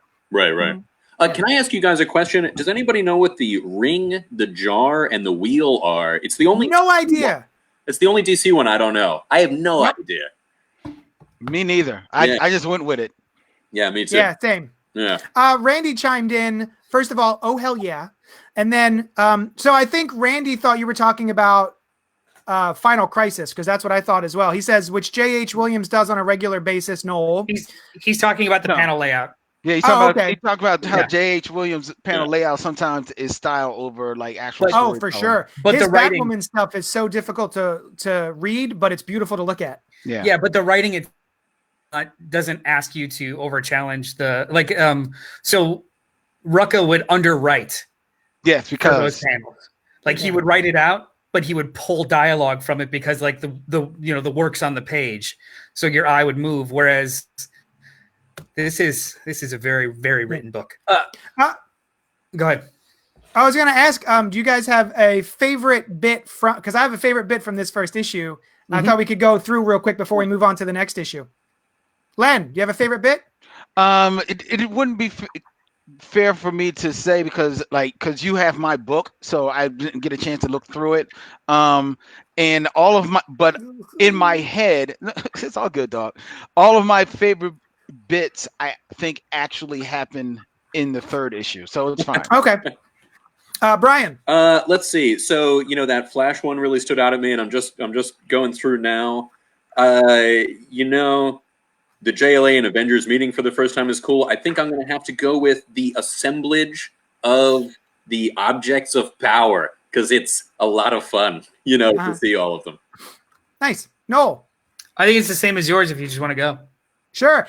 So basically, we have Batman doing the Oracle thing, which is he is commanding all of the different teams of what they need to do, and he's like, "Whatever you do, guys, we're going into this Marvel universe. Do not instigate anything. We're just there to do recon. Do not." And he's like, literally tells each person, because I think Martian Manhunter and Wonder Woman go to Genosha, and they're like, they nuked all of these people because they were different. This sucks, and they're like, whatever you do, don't engage. And then, I was going to say real quick, we should probably lay out who the lineup for each team. It changes constantly. Well, I mean, Yeah, but at least that's an original. impossible task. But at least originally, because I think it's pretty much is set for the first 2 books. Well, we've got Okay. Superman, Wonder Woman, Batman, Kyle Rayner, Green Lantern, Wally West, Flash. The Atom subs in for Wally and is there with them, I think, for the rest of the time. And Plastic Mark Man. Plastic Man, and isn't Aquaman there too? And Yep. Aquaman. Yeah. It's basically the Grant Morrison I was gonna say Big Seven, but yeah. Yeah. Right, the Big 7 plus the Atom and Plastic Man. Yeah. Mm-hmm. And then on the Avengers is Cap, Iron Man, Thor, Wasp, I think Giant Man, Yeah. Vision and Vision, Witch. Scarlet Witch, and Hawkeye. Yeah. And Quicksilver is there. That's right, Quicksilver. Right, that's right. Yeah. All right. Okay. Cool. So Batman is telling everyone not to engage with the Marvel universe, but then he happens upon the Punisher, who's just straight up murdering people, and it does a quick cut from the Punisher shooting a bunch of people to all of a sudden Plastic Man being like, "Are you even listening to yourself?" So he spends 20 minutes beating up some loon in Kevlar to save some drug dealers. It was such a funny bit. I love that. I totally forgot that was in there, and it was awesome. And it's Yeah. such a takedown of the Punisher, who is like, Yeah. And you know what makes that? And I don't even if I remember that box right correctly. What sells it is that Plastic Man is, he's Plastic Man. He's all extended. You're like, what? Do you even listen?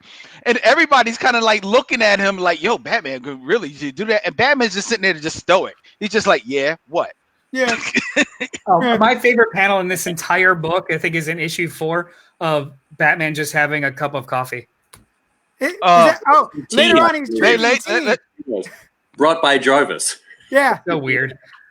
My enjoyment of this book did go up and down. It was hard to get in, but then around the end of 2, all of 3 into the middle of 4, I was like, all right, this is enjoyable. This is cool. But then it takes 45 minutes to end like a Hobbit movie. I'll give you that. Oh, Randy says the ring, bell, and wheel are used to summon the demons 3, Abnegazar, Wrath, and Gath. What's that? Abnegazar. Abnegazar. I don't know. Wrath and Ghast. Abnegazar is how I would Abnegazar. Yeah. Abnegazar. Anyways. Oh, I also really liked when they go to Monster Island and Kyle Rayner is like, those are some great looking monsters, though. I gotta say, one of my favorite things about this is going back to a time when we had Kyle Rayner and Wally West as the Green Lantern and Flash. I love them, man. They were my GL and Flash growing up, so I was very happy to revisit them. And in my favorite costume for Kyle Rayner, personally, mine too. Yeah, I love that the glowing white Green Lantern with the 3 segments. It's a cool look. Very cool. He had amped up his power ring at the time.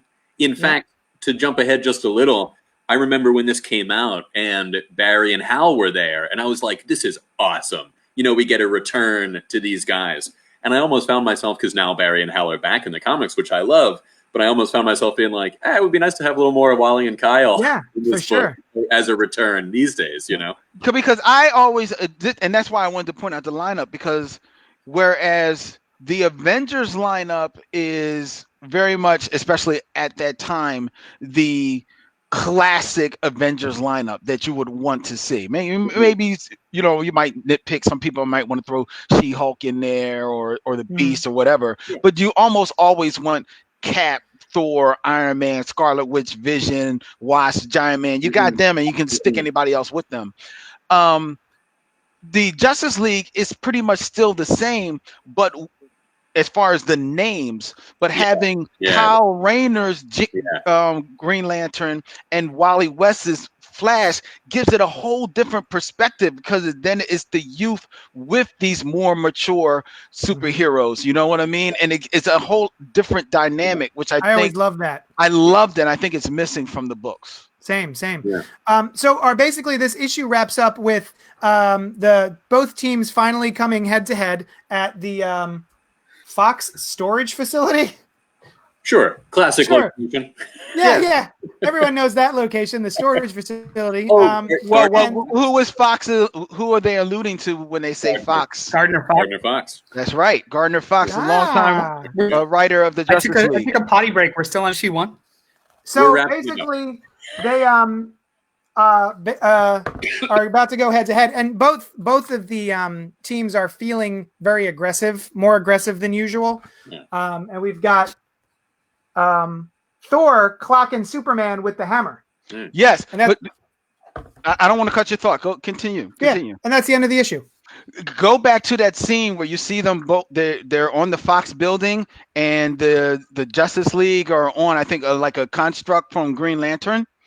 If you look at that page, and then if you look at Kurt Busiek and George Perez's run on Avengers when they come back, Avengers Reborn, there is a storyline where the Avengers go up against the Supreme Squadron, who were basically Marvel's pastiche of the Justice League. And what George Perez is doing, he's cribbing his scene that he drew in that book of when they first met. It's the exact same layout. No, I had no idea. Yes, because Perez is the beast. Well, also, I don't know if you remember, Len. They specifically reference the Squadron Supreme in this because he's like, I think it's Hawkeye, yes, right? It's He's Hawkeye, like, these guys look really familiar. Who are these guys? Yeah. I know. They're just a pastiche of the Squadron Supreme. Yes. He's not that eloquent. I think he just says knockoffs. Like these Squadron Supreme knockoffs. Yeah. So then we get to issue 2, which I got to give it up for the covers of these issues, man. Yo, is there a poster of issue 3? Does issue 3 have a poster with everybody on the cover? Oh, I bet there's got to be. You know? Yeah. What's that? I see. Yeah.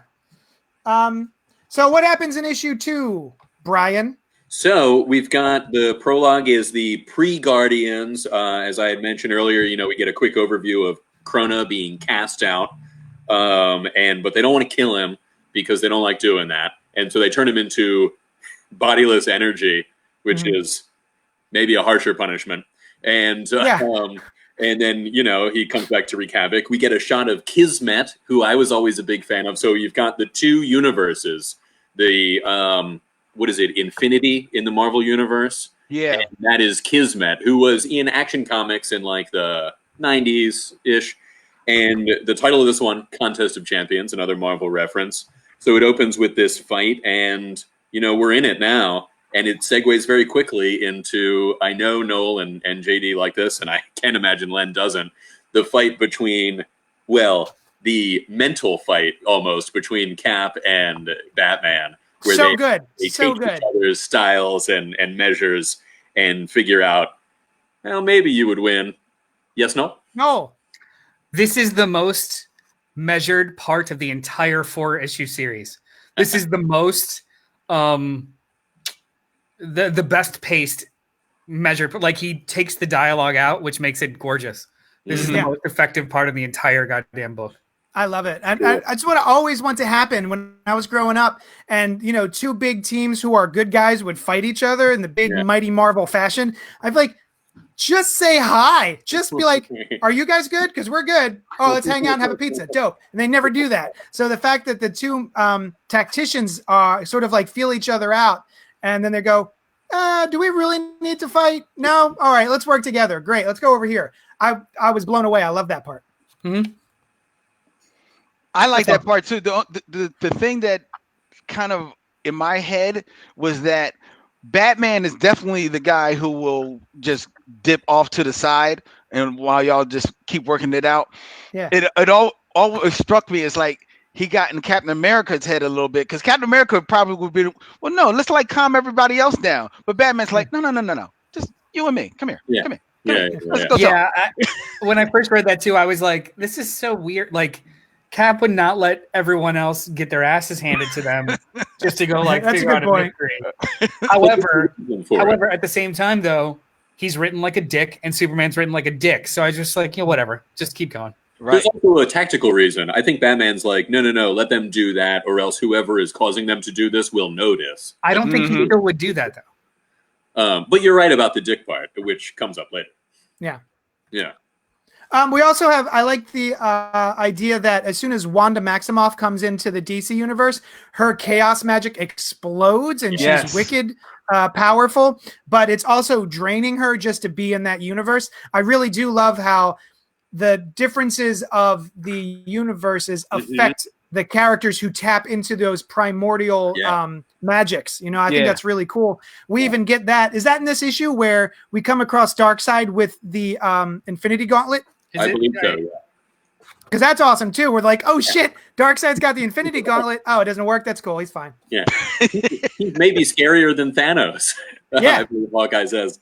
That interplay is some of my favorite stuff of the whole series. Is like, how would it be if this character interacted with the DC universe or other way around? Mm-hmm. And I kind of wonder if part of that is why it didn't happen, because Marvel is depicted as being less powerful and smaller. And I think that in 2004, Marvel was embracing their street-level nature. Oh, my God. Yeah. And he's like, I can feel that it should work, but it doesn't. Which is something that Jonathan Hickman then carried on with, that Infinity Gems don't work in other universes. Yep, that's true. Yeah. That's true. I did make a joke, like, you know, all trashing aside, I did make some jokes in our thread. And it wasn't like based off of, I think this is trash. It was just like, this is kind of funny. But I do love Corona's character design. It's like Dad Bod Lobo. Yeah. Yeah.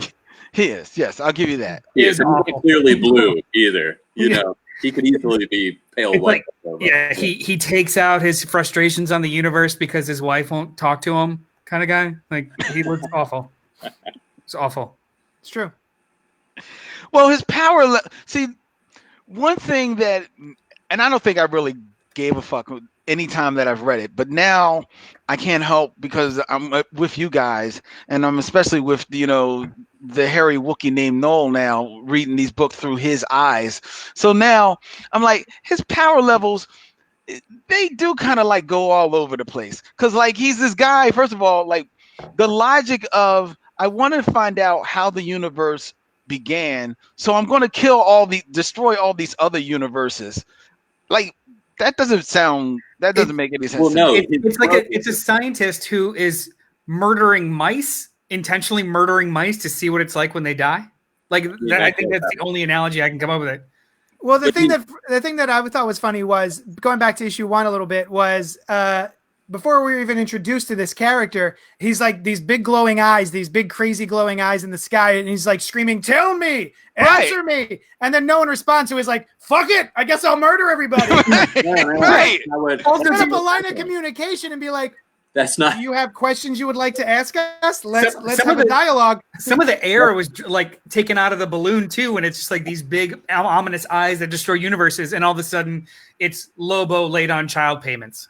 I'm like, right. But also, he's not destroying the universes. His probes destroy the universes. He's trying to find the answers. I see. And he's not trying to destroy them, but he doesn't give a shit if they are destroyed. I see. Yeah. I was under the impression that he was like, "Tell me these things. I'm not going to tell you what I'm asking, but if you don't tell me the answer," it's kind of like doing your taxes. We know how much you're supposed to pay us. We're not going to tell you how much we think you're supposed to pay us. You're going to have to guess it. And if you don't get it right, we're going to send you to jail.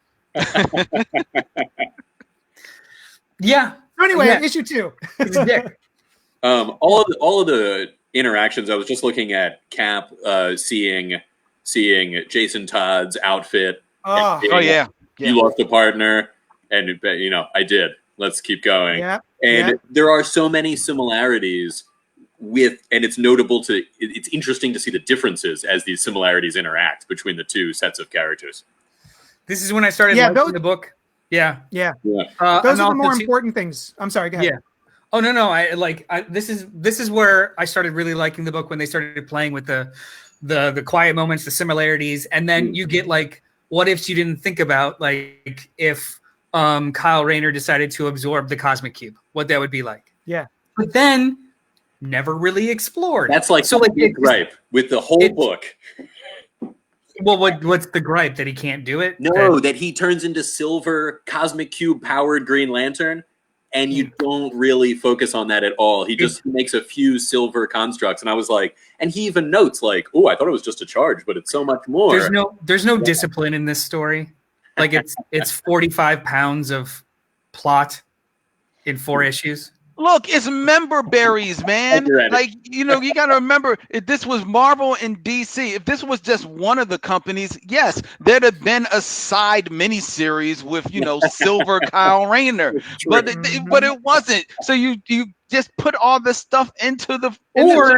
Don't do it. How about that? What's the fun of that? No, not do it all. I mean, it doesn't need to be a plot point if you're not going to do anything with it. But it's not a plot. It's a plot point. It's something that happens. I mean, it's just something fun that happens. It's like a big what if. Otherwise, then you've got people reading the book saying, "Oh, why didn't he try and charge himself up with the Cosmic Cube?" So this just showed this was what would happen, and it's a real quick thing. And it didn't need to be a big mini series. Yes, could you have seen him do it more pages? There's no one or the other. It's not that super binary where it's like I demand a 4-issue arc about this one thing that happened. It's just that it happens. They make large enough note about it. It's a whole page, and then is it like it disappears? I wanted to see more of it, but I'd rather see this than nothing. I mean, he charged up off the Cosmic Cube. That's awesome. Yeah, that's where I'm at. Yeah. But to go back to what you were saying, my favorite bits aren't things like, oh, who wins, the Quicksilver or the Flash? It's those moments between Cap and Batman where they both have lost a sidekick, and there's a moment of connection there. That's the more important stuff to me, the things I really like to see, not just like, oh, I wonder, the comic book shop like discussion of who would win in a fight. I don't really care about that stuff. I want to see the emotional connection happen between the characters and that sort of stuff. Yeah. But what else happens? Oh, I want to point out this bit of dialogue from Superman where Thor and he are fighting, and Superman is able to stop Mjolnir with his bare hands, and then he goes, "Sorry to disappoint, but in my world, it looks like the dials go up to 11." Well, Thor had just said the 9 realms, which I think is what that was a response to, but it's clunky.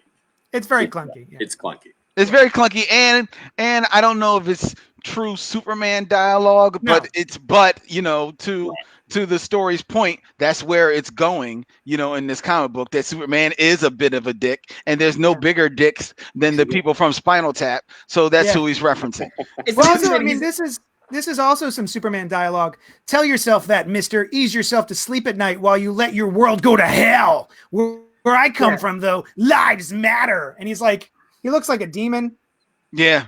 I think they spend a little too much on Dick Superman, and Cap doesn't get it as much. I agree. It's a little heavy, and it's for too long in the book before you figure out why this is the case. Well, I mean, also, like, it's such a for me, it was such a prominent part of the book that these characters are not acting like they're supposed to, whereas the rest of the world is. So there's a reason for it.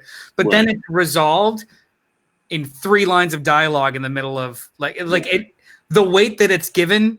Isn't paid off much at all. It's just why is it only Cap and Soups? Because they're the avatars or the prime ideals of each universe. So with the universes merging, they're off kilter. Think of them as like the polar, like the ice caps. They are like the polar. It's like Doomsday Clock. It spells out that the DC universe is intrinsically rooted with Superman, and it even makes sense that Superman would be more affected because he is more intrinsic to the DC universe than Cap is to the Marvel universe. Right. Oh, okay. Right. And it's only Cap. It's only Cap here because Spider-Man's not there. Because or the Fantastic Four could also be considered. They kicked it off. But that's why Cap isn't as intrinsic. Superman started it all. Right. But the reason why, to me, it doesn't, play as well. Right. I think it did definitely lean on Superman a little bit more because he's more in the action and more prominent in the book. But it also doesn't play because Cap, starting with this book, dips off to the side with Batman. You know what I mean? Right. So they're off on their own, and therefore Cap doesn't necessarily feel as off because he's with Batman for the most part. It's only really till he's back with the team that you really get the sense of something really feeling askew with him. Yeah. So then the issue wraps up. Basically, we've finished the first part of the story where everyone has to go get their 12 MacGuffins, and it's up to the JLA or the Avengers who's going to win. But then Batman and Superman figure out what's happening, and they figure out Batman who and needs Captain to America. win. I'm sorry, yeah, Batman and Captain America figure out who needs to win in order to save everybody. Right. But then, of course, Krona, despite losing and promising to leave, says, "Nah, I'm not gonna do that," and he starts pummeling on Galactus, which causes the not Game Master, Grandmaster to use all of those 12 items to sort of try and fix things. And then that takes us to issue 3 where shit gets real weird. Yo, and Krona meeting up with Galactus in a story of great interactions is one of the best because Krona always wanted to know what happened before the universe. Galactus has always been from the previous universe. Yeah. And it just aligns so well. It's so impressive, to do that. I thought so too. I was like, oh, that's right. Galactus is the guy. That's true. Yeah. Plot wise, it's on point. Yeah. Hey, I mean, the book is Crisis on Infinite Earths if it was a Marvel DC production. Yeah. Which we were hinted at in Doomsday Clock, if you guys recall. And one of the upcoming crises was hinted. Oh, it would be a Marvel DC thing? Yeah. So basically, we start off with the next issue 3, and we've got things are askew. Things are not quite right with the DC and the Marvel characters interacting with each other. There's a beautiful splash page of both worlds being forced together by some cosmic hands. Classic. And that is basically the reason that everything keeps shifting and changing and morphing and nothing is quite right, with only Superman and Captain America really being aware of the changes. I'm flipping, trying to find the friggin'... Here we go. Oh, look at that. Both Earths, the Marvel and DC universes being smashed together. So there's a lot of fun in here, too, of just everything's not quite correct, and the scenes keep shifting. And one of the coolest parts, I think, was it starts snowing, and the people, the civilians who are there, start freaking out because they're like, the snow brings the ghosts. Yeah. I'm like, what is this even? So it's because the one realm, the one universe has it's in winter. It's in winter time, and that brings the civilians who are on the other Earth kind of in line with them, but intangible. So it's very creepy, very cool, very fun. What did you guys think of this issue, Noel? Real quick, Noel, before you say that, JD, what is the title of this one?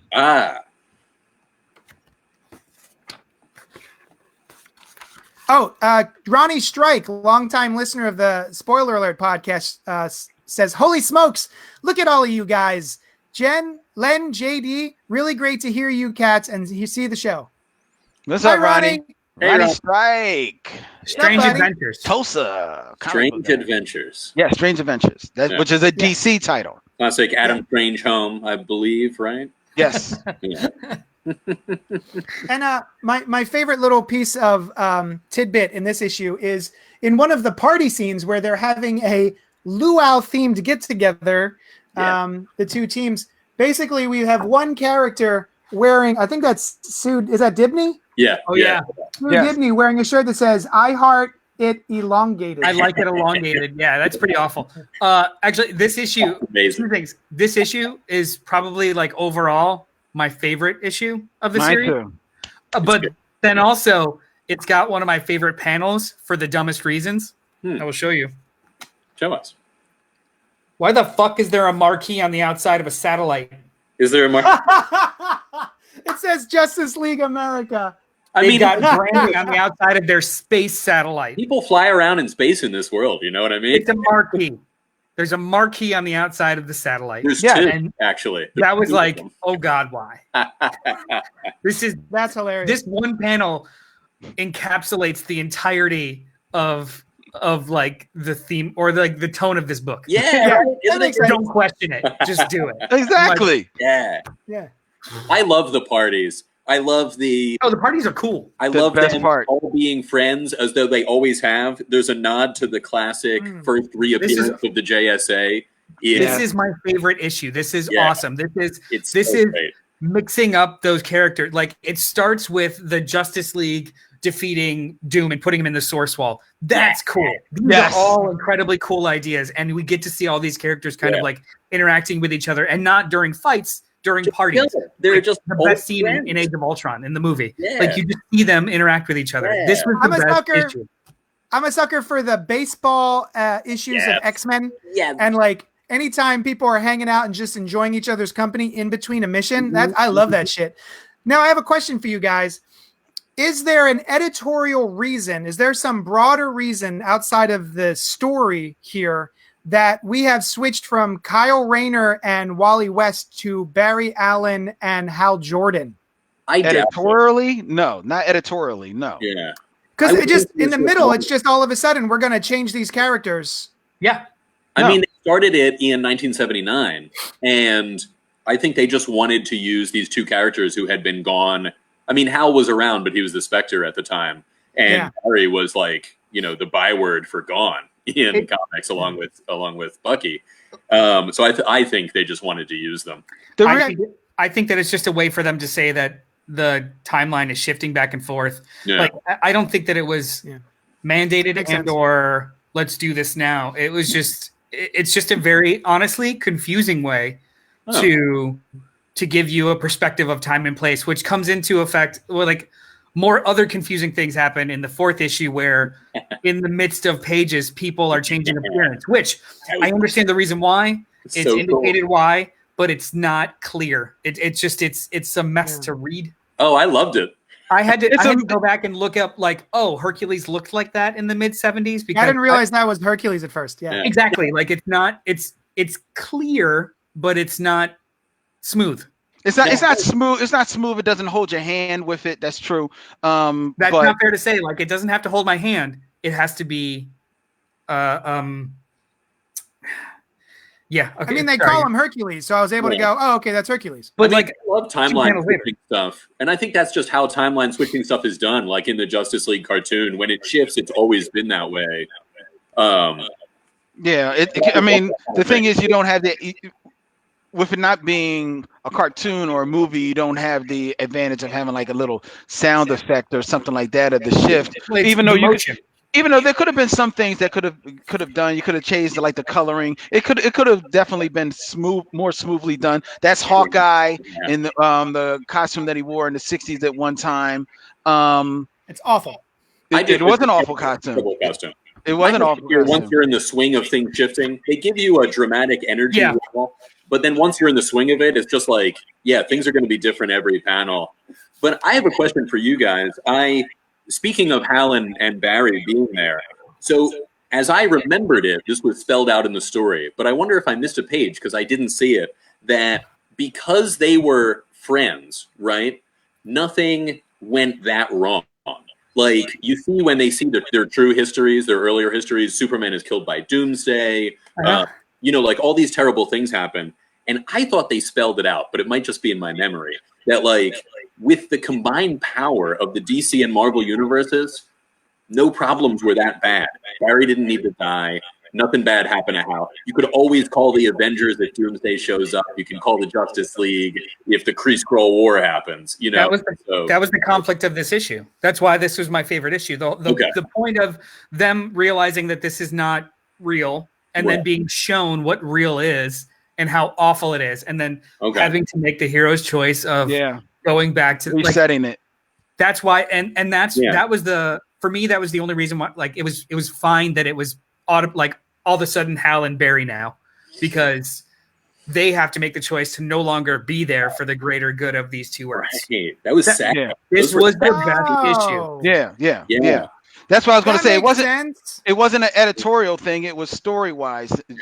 Why you didn't even get that. That's awesome. You make the switch to those two, which is why my favorite part, and I'm pretty sure it's in this issue, is when I love the whole party thing, and I love the one of those at the party at Avengers Mansion, one of those pictures that are on the wall is actually a reproduction of a famous picture that Perez did back in the 70s to promote this story was going to happen. No, that's not Perez. That's that's the original Return of the Justice Society. No, that's not even the one I'm talking about. Oh, all right. There's one. As a matter of fact, it's not a picture on the wall. It's a panel. It's a panel of them all running at each other. That is a reproduction of a promo piece that he did. Yeah, that one right there. That's a reproduction of something that Perez did back in the 80s to promote the book that never happened. Oh, that makes sense. But you wonder why they're facing off in that panel. Otherwise, they wouldn't be. Yeah, exactly. It was just all because of that. But my favorite bit in this was when they all decide that they've got to make this ultimate sacrifice, and they're all getting together. I think they're trying to retrofit one of the Avengers Quinjets or something like that to take this journey. Yeah, and you see the multiple panels of them all having conversations. That's the best part. I love it. That's in issue 4. Oh, is it an issue 4? I'm sorry. Yeah, I'm sorry. I thought it was in this issue. Because that's also the scene where Batman's just like, fuck secret identities. Yeah, exactly. All right. Well, I gave it away. I thought it was in this issue, but that is my single favorite part of this entire this miniseries. Like that alone, that and the party in this issue, and that scene in now I know issue 4 made it all worthwhile because I just love their conversations with one another. This is the best issue. That's the best scene. All of them kind of pairing off and talking, like the quiet before the final battle. Yeah. Right. Exactly. Absolutely. It's the best part of a war movie. Yeah. My favorite part of this issue is actually what we were talking about earlier, where all of the characters are witnessing what will happen if they put things back to normal. Yeah. All of the horror and the sacrifices that they've all made and the transformations that they all underwent. I thought that was really powerful. Barry Allen seeing how he dies on Crisis on Infinite Earths, and Batman seeing him having his back broken, him losing Jason Todd, all of this stuff, and still making the choice of, yes, this is more important. We have to go back and live out these sacrifices and make sure they happen in order for things to be correct. I thought it was really powerful. And I think it's the whole reason you read comic books is for, to watch bigger than life characters make the hard choices. And it meant a lot to me. I thought it was really cool, that particular scene. Yeah. Yeah. Yeah, me too. And so basically they all do that at the end. They're like, we're going to team up. Yay. And then issue 4 happens, which look at that. Look at that. Superman holding Mjolnir and Captain America's shield. Get out of here. What? Oh my. So good. So good. Now this is my least favorite issue. I think 1, 2, and 3 are awesome. And I don't think it was because I was reading it at 2 a.m. in the morning. There's so much happening here, and everything is shifting so quickly and jumping so almost randomly that it's hard to keep track of. Like, there's really cool stuff in here, like that scene you were talking about, Len, where they're all putting together the Quinjet and working together. I think that's awesome. Oh, that's so cool. Yeah. But then everything sort of just bubbles over and becomes kind of a mess, where I guess George Perez wanted to draw every single character that had ever been put on a page. True. And so, villains were showing up, other heroes were showing up and changing into other heroes. It was kind of hard to keep a grasp on, and I think that's purposeful, that they did that specifically. But for me, it just kind of lost the thread, and it became, I'm thinking of a movie I saw where it's not Guns Akimbo because that's not out yet, but basically it was an action movie around the time of Sin City where there's just so much shooting that it becomes meaningless. Shoot 'em up. Perfect. I was excited to watch Shoot 'em Up because I thought it looked big and crazy, but there's so much shooting in that movie and there's so much action that never dials past, down below 11. It's infuriating, and it was kind of boring for me after a while.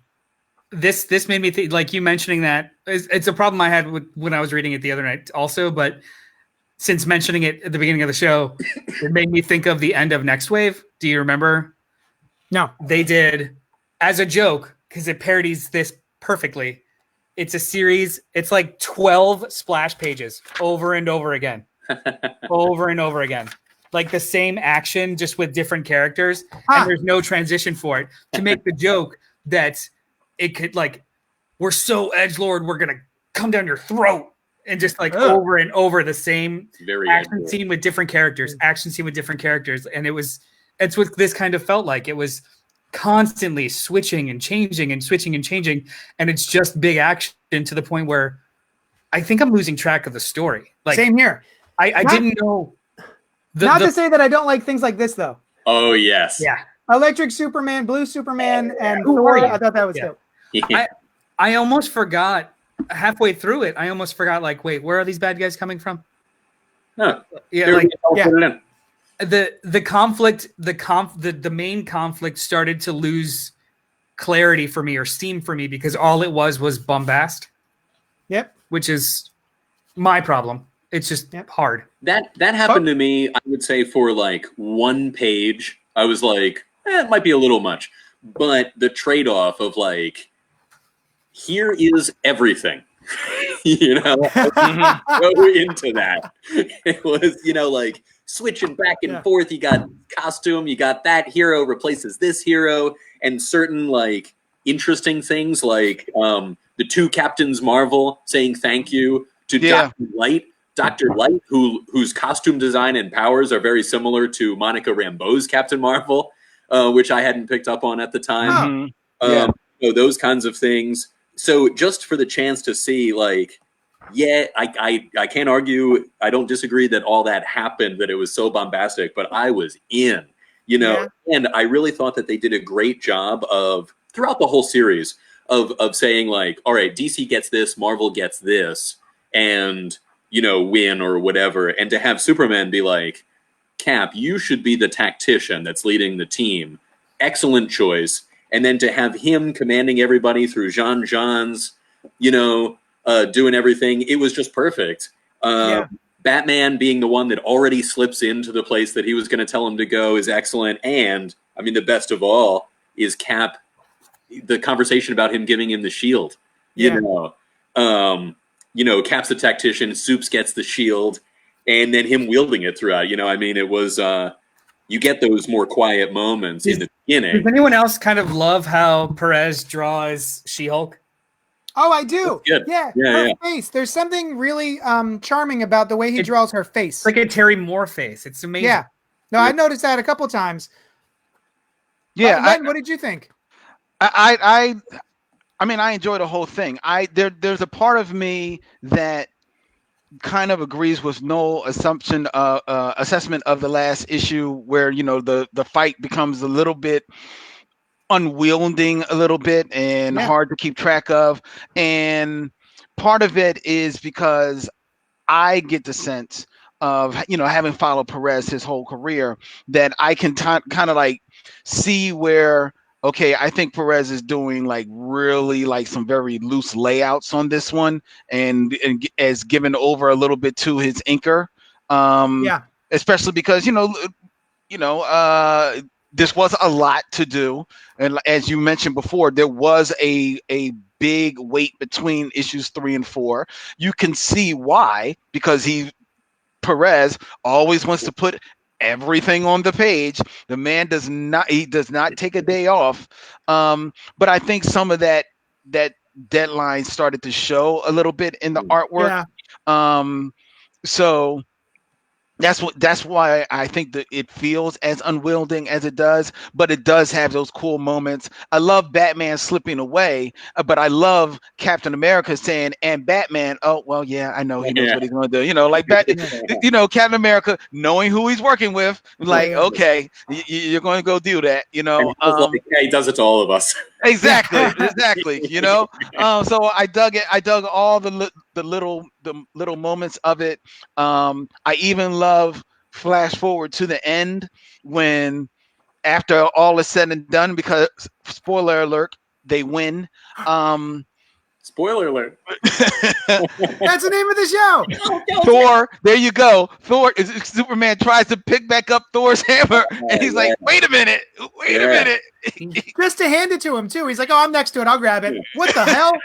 Now, how can we reason that out? Right? Superman is the most noble, but he's not a warrior. So maybe that's why he's not worthy of it. Or maybe he's from a different universe. Who knows? I don't know. I think it's kind of explained as like in a time of need, it'll peek out, but then also in so much as he wielded it for the most part based off of inertia. Well, so that's it was sent to him and then he just directed it. That's how I had remembered it, but he does hold it. Although, guys, we are kind of burying this huge. I mean, this is an all-out battle. You know, nothing held back kind of scene that we're in now. And Thor, as he is going down, tosses Mjolnir to Superman. Yeah, that's true. And Superman is now empowered with the Thunder God's abilities and wielding Mjolnir, and he's got Cap's shield. I mean, what a phenomenal moment. Well, he only does the one swing and then has it for a second and then it goes down. He doesn't like wield it. So it is like, like you said, like inertia. Yeah, that's the one thing that I was thinking of the Avengers movie. I'm like, well, Cap wields it in that, and he doesn't here. Yeah. He says he's got the power, like you know it by the dialogue. Yeah. But, and then he gets blown away too. So that's some powerful stuff. One of the neat little things that I thought was kind of cool in here, despite all of the big craziness that was kind of hard to follow, I like, for some reason, the shield keeps changing. So Superman has Captain America's shield, and then it goes back to being his original sort of like triangular shield. Mm-hmm. And at one point, it disappears because there's a period of time where Captain America's shield was broken and he had like a hologram shield on his gauntlet. Yeah. So it goes back to Cap. So I thought that was really cool. Hey, how do you guys feel about the day is won because Hawkeye and Flash fake their deaths? It was all right. Maybe Superman with Mjolnir and Captain America's shield would have been a bigger, more momentum. Well, I like the idea that it was like the human just shooting an arrow after a distraction, but the idea of 10 pages ago they were disintegrated, and throughout the course of this fight, a plan was hatched. Like, it was a little weird. And also, the day is won because of TNT arrow. Yeah, dynamite arrow against this giant, cosmic being who destroys universes. It's all right, guy. I blew up the disco ball with my arrow. Yeah. And like Flash, Barry, I can see being part of, but it's like Hawkeye. The most powerful guy, but it does give us Thor mourning Barry and Hal, which is pretty cool. I didn't mind it because it's old school comics, so I didn't mind it at all. I also, to you, it being Hawkeye who has no lack of self-esteem. I actually like them kind of like giving him the moment to shine of like the win, So I dug it. I have no issue with the people that are involved. Oh yeah. It just comes out of literally nowhere. But you know what? I mean, that type of stuff, but that happens in comics. The argument all the is, time. oh, that's classic old school. That's fine. But in this context, I was like, okay. Does it remind anybody else of the end of Zero Hour, where Green Arrow shoots? He's like the one that shoots Parallax. I didn't read 0 Hour. Oh, no. I forgot about that. Yeah, he does. Yeah. Ooh. And I didn't understand at the time that, because I was much younger. I was like, oh, they're really good friends when I thought about it in later years. But it kind of reminded me of that. Well, it shoots him right in the logo, doesn't he? Right in the logo, yeah. Right in the logo. Oh. Yeah. Green Arrow takes out Parallax. Hal, right? Yeah. Okay. I do know that. He kills his best friend, I only know that because I read the Kevin Smith Green Arrow. Right. Yeah. So basically, and then we have a nice scene with the Spectre. I have a soft spot for some reason for the Hal Jordan Spectre. I don't know why. Yeah. But me neither. It's him moving across. It brought Hal back. I mean, that was cool. That's what it was. Plus, look at the outfit, man. I love the look of. And it's a cool. I love the look of him. It's like a comic fan making a character thing. It's a cool outfit, and they work together. It's interesting. Yeah. And that image, And that image is an homage to Perez's image of the Spectre pushing the Earths back in the original Crisis of Infinite Earths. Nice. Yeah. Thank you, Len. That's awesome. And he didn't usually have the Green Lantern symbol when he was the Spectre, right? It was just an empty circle. It was just a way to tell the audience, really. That he was that in the mask. Yeah. Which made no sense. Why was he have a mask? Very cool. So then the twist at the end here seems to be that Metron and the Game Master, Grandmaster. Damn it. Metron and the Grandmaster had sort of set all of this up to begin with, which I was like, wait, what? Yeah. So Metron apparently, it was like he pitched it to Grandmaster. Like, hey, this guy's about to come to our universe and he's gonna fuck shit up. But I have an idea. If I divert him to you, we can hatch this plan to do this thing. And then we'll have this egg. Yeah. Yeah. So like everybody wins it, which I thought was actually kind of cute. Like he's a part of this egg, so eventually when it hatches, he'll be able to see what it's like when a universe is born. Yeah. You win your game, and we're all not dead. Yay! Yeah. Yay! Yeah, I like that. The game everybody wins is that Grandmaster has rarely been a part of. But the cosmic egg shows up later in a Kurt Busiek story, many years later. In do you remember the weekly? Get ready for this. It's do you remember the weekly series after 52? I think it was right after, called Trinity. That Busiek wrote. It was not nearly as good as I thought it was going to be. It was not easy to read. And that cosmic egg was what started, ostensibly, the Earth One series of graphic novels. This is that egg. Yeah. Oh.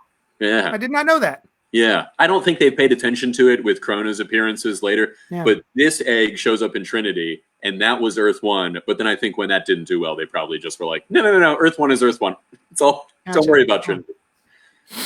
Yeah, Trinity. That was supposed to be like the gap year of the three of them during 1 year later.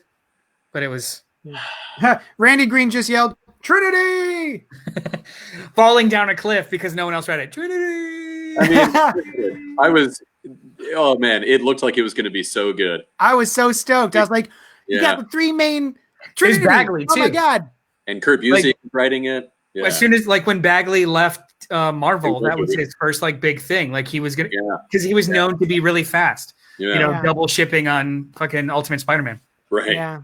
I remember I only read 3 of them, and I was like, I don't care about I think this. I read the first handful, and then I read every single one. And it was. He said, Randy agrees. That was a weird book. It was a weird book.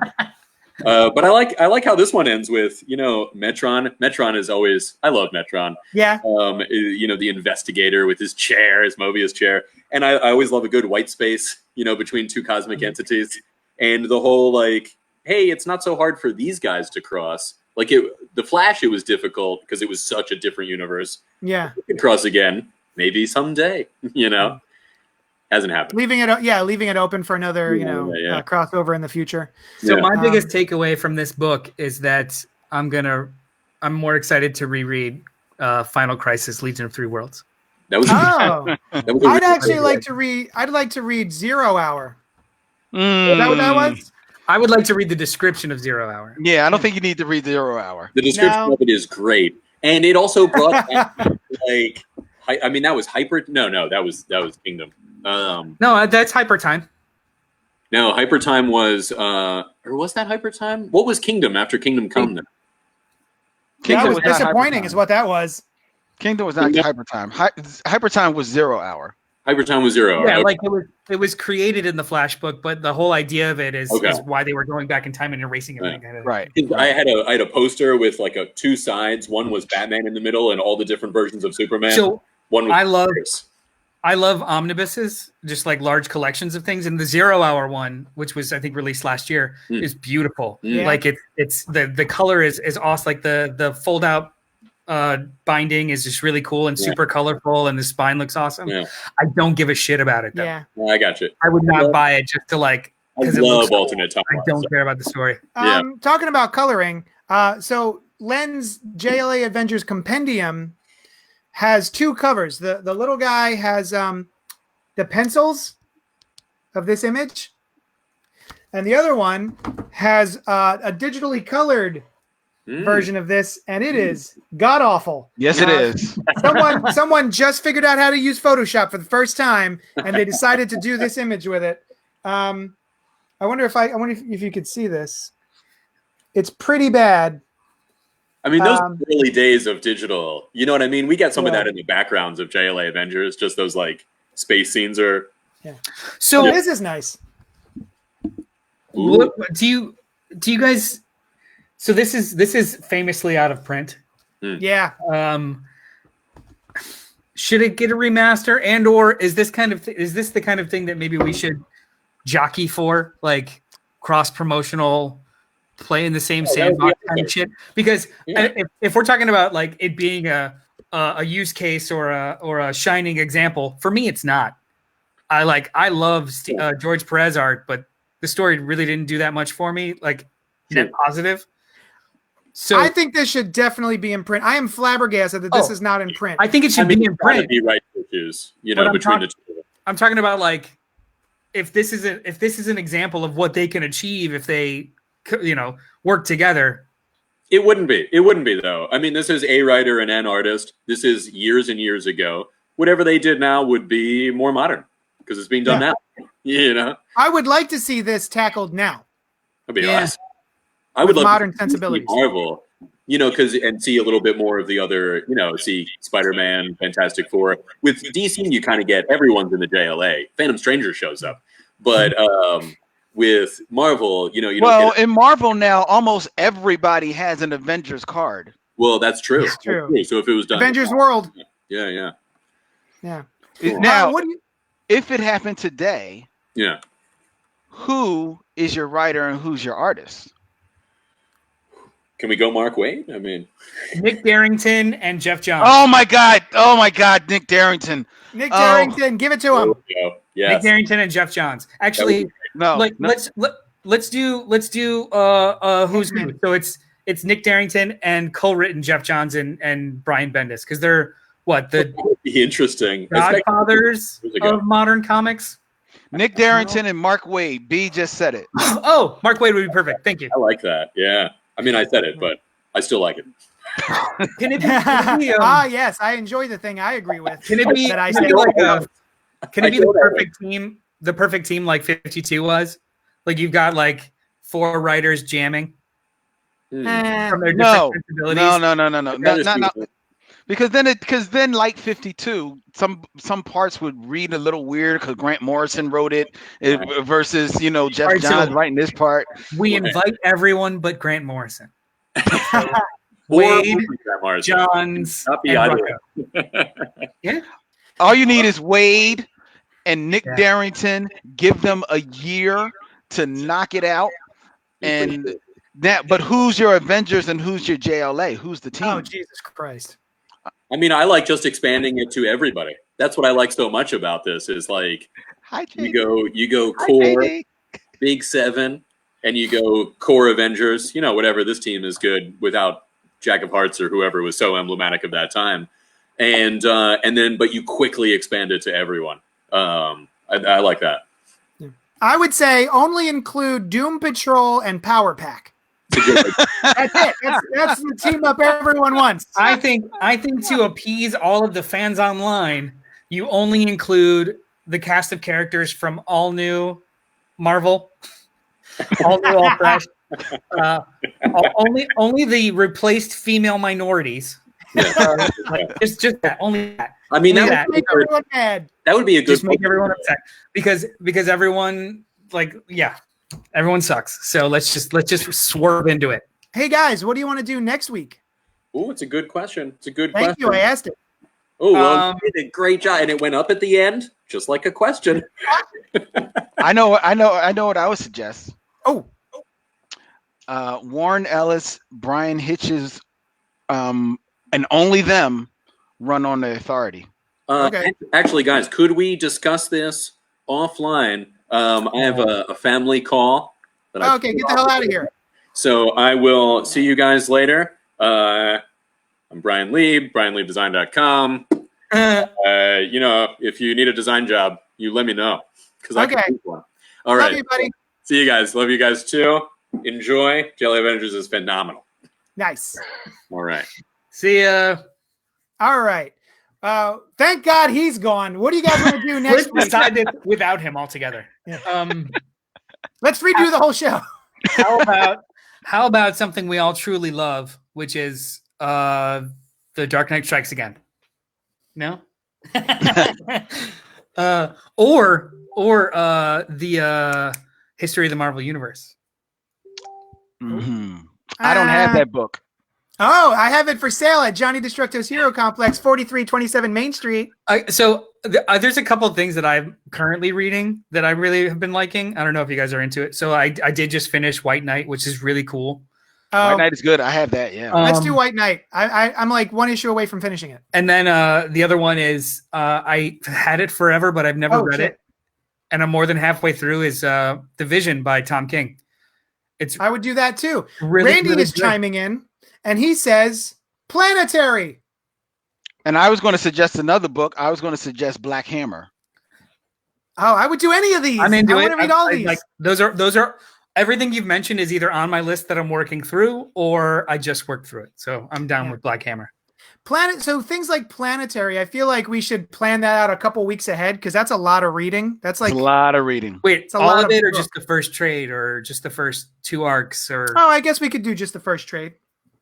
Yeah. All right, Len, what's your vote? Oh, my vote is either The Authority or Black Hammer. No. You know what? I'll say Black Hammer. Okay, no. I would say White Knight, Vision, or Black Hammer. All right. So if Black Hammer's on your list as well, I guess we'll do Black Hammer Volume 1. Sure. Yeah. Next week. Great. I have Jeff that, yeah. Lemire. All right, guys. Thank you for joining us. Next week, we will be streaming live yet again, probably Saturday at 11 or Sunday at 11. We're not entirely sure. Keep an eye on our social media to find out. I've been your host, Johnny Destructo. With me this week was... Yo, what's up? Holla at your boy. This is Len, a.k.a. the BatTribble of Black Tribbles. You can go to blacktribbles.com, check out all of our geeky podcasts, and we also are live streaming in our Tribble Nation fan book and Facebook page, as well as on YouTube. We actually got a stream coming up later on today, so stay tuned for details on that as we continue our animated madness. No. Love you. I just want to keep doing kisses. Just like white boy kisses. White boy kisses. I mean, you can find me here, sheltered in place in my nerd room, or online at Mr. Bartocci, MRBARTOCCI on Twitter, or the social media pages. Because, like I said, we're stuck here, so we're being more active, which is maybe a good thing. So, holla. Holla, holla, holla, holla, holla. Hey, guys. We're trying to cultivate a place online, a Facebook group or page, I forget what it is, where people can talk about comics and just have conversations back and forth. So we created a Facebook page called Comics Are For Everyone Except Jerks. So join us there if you guys want to chat, talk about your favorite comics, because we want to get that up and going. We can link it, right? Anything else? Yeah, we can link that somehow. Yeah, you Remind me how to do that. You could be streaming straight to there. Yeah. Oh shit. Oh, nice. We will next week. Yeah. So the basis of that too is the fact that like we're on a lot of groups to have a community conversation, and invariably there's always somebody that comes in and shits the bed and just says everything is for SJWs and you're all stupid. Yeah. Which is not a worthy conversation to have. Yeah. So we can have any conversation but that. Yeah. Yeah. I'm just tired of the internet being such a negative, shitty place to talk about comics. Randy says, this show needs more Brian. And well done, gents. Proud to know you weirdos. Love you, Randy. Our son, the voice of reason. He's got a bunch of stuff up on his SoundCloud. He's got albums out. He's a dope-ass rapper. You should go listen to him. And that is it. Thank you so much for joining us, and we will talk at you later. Bye. Please hold off till it doesn't.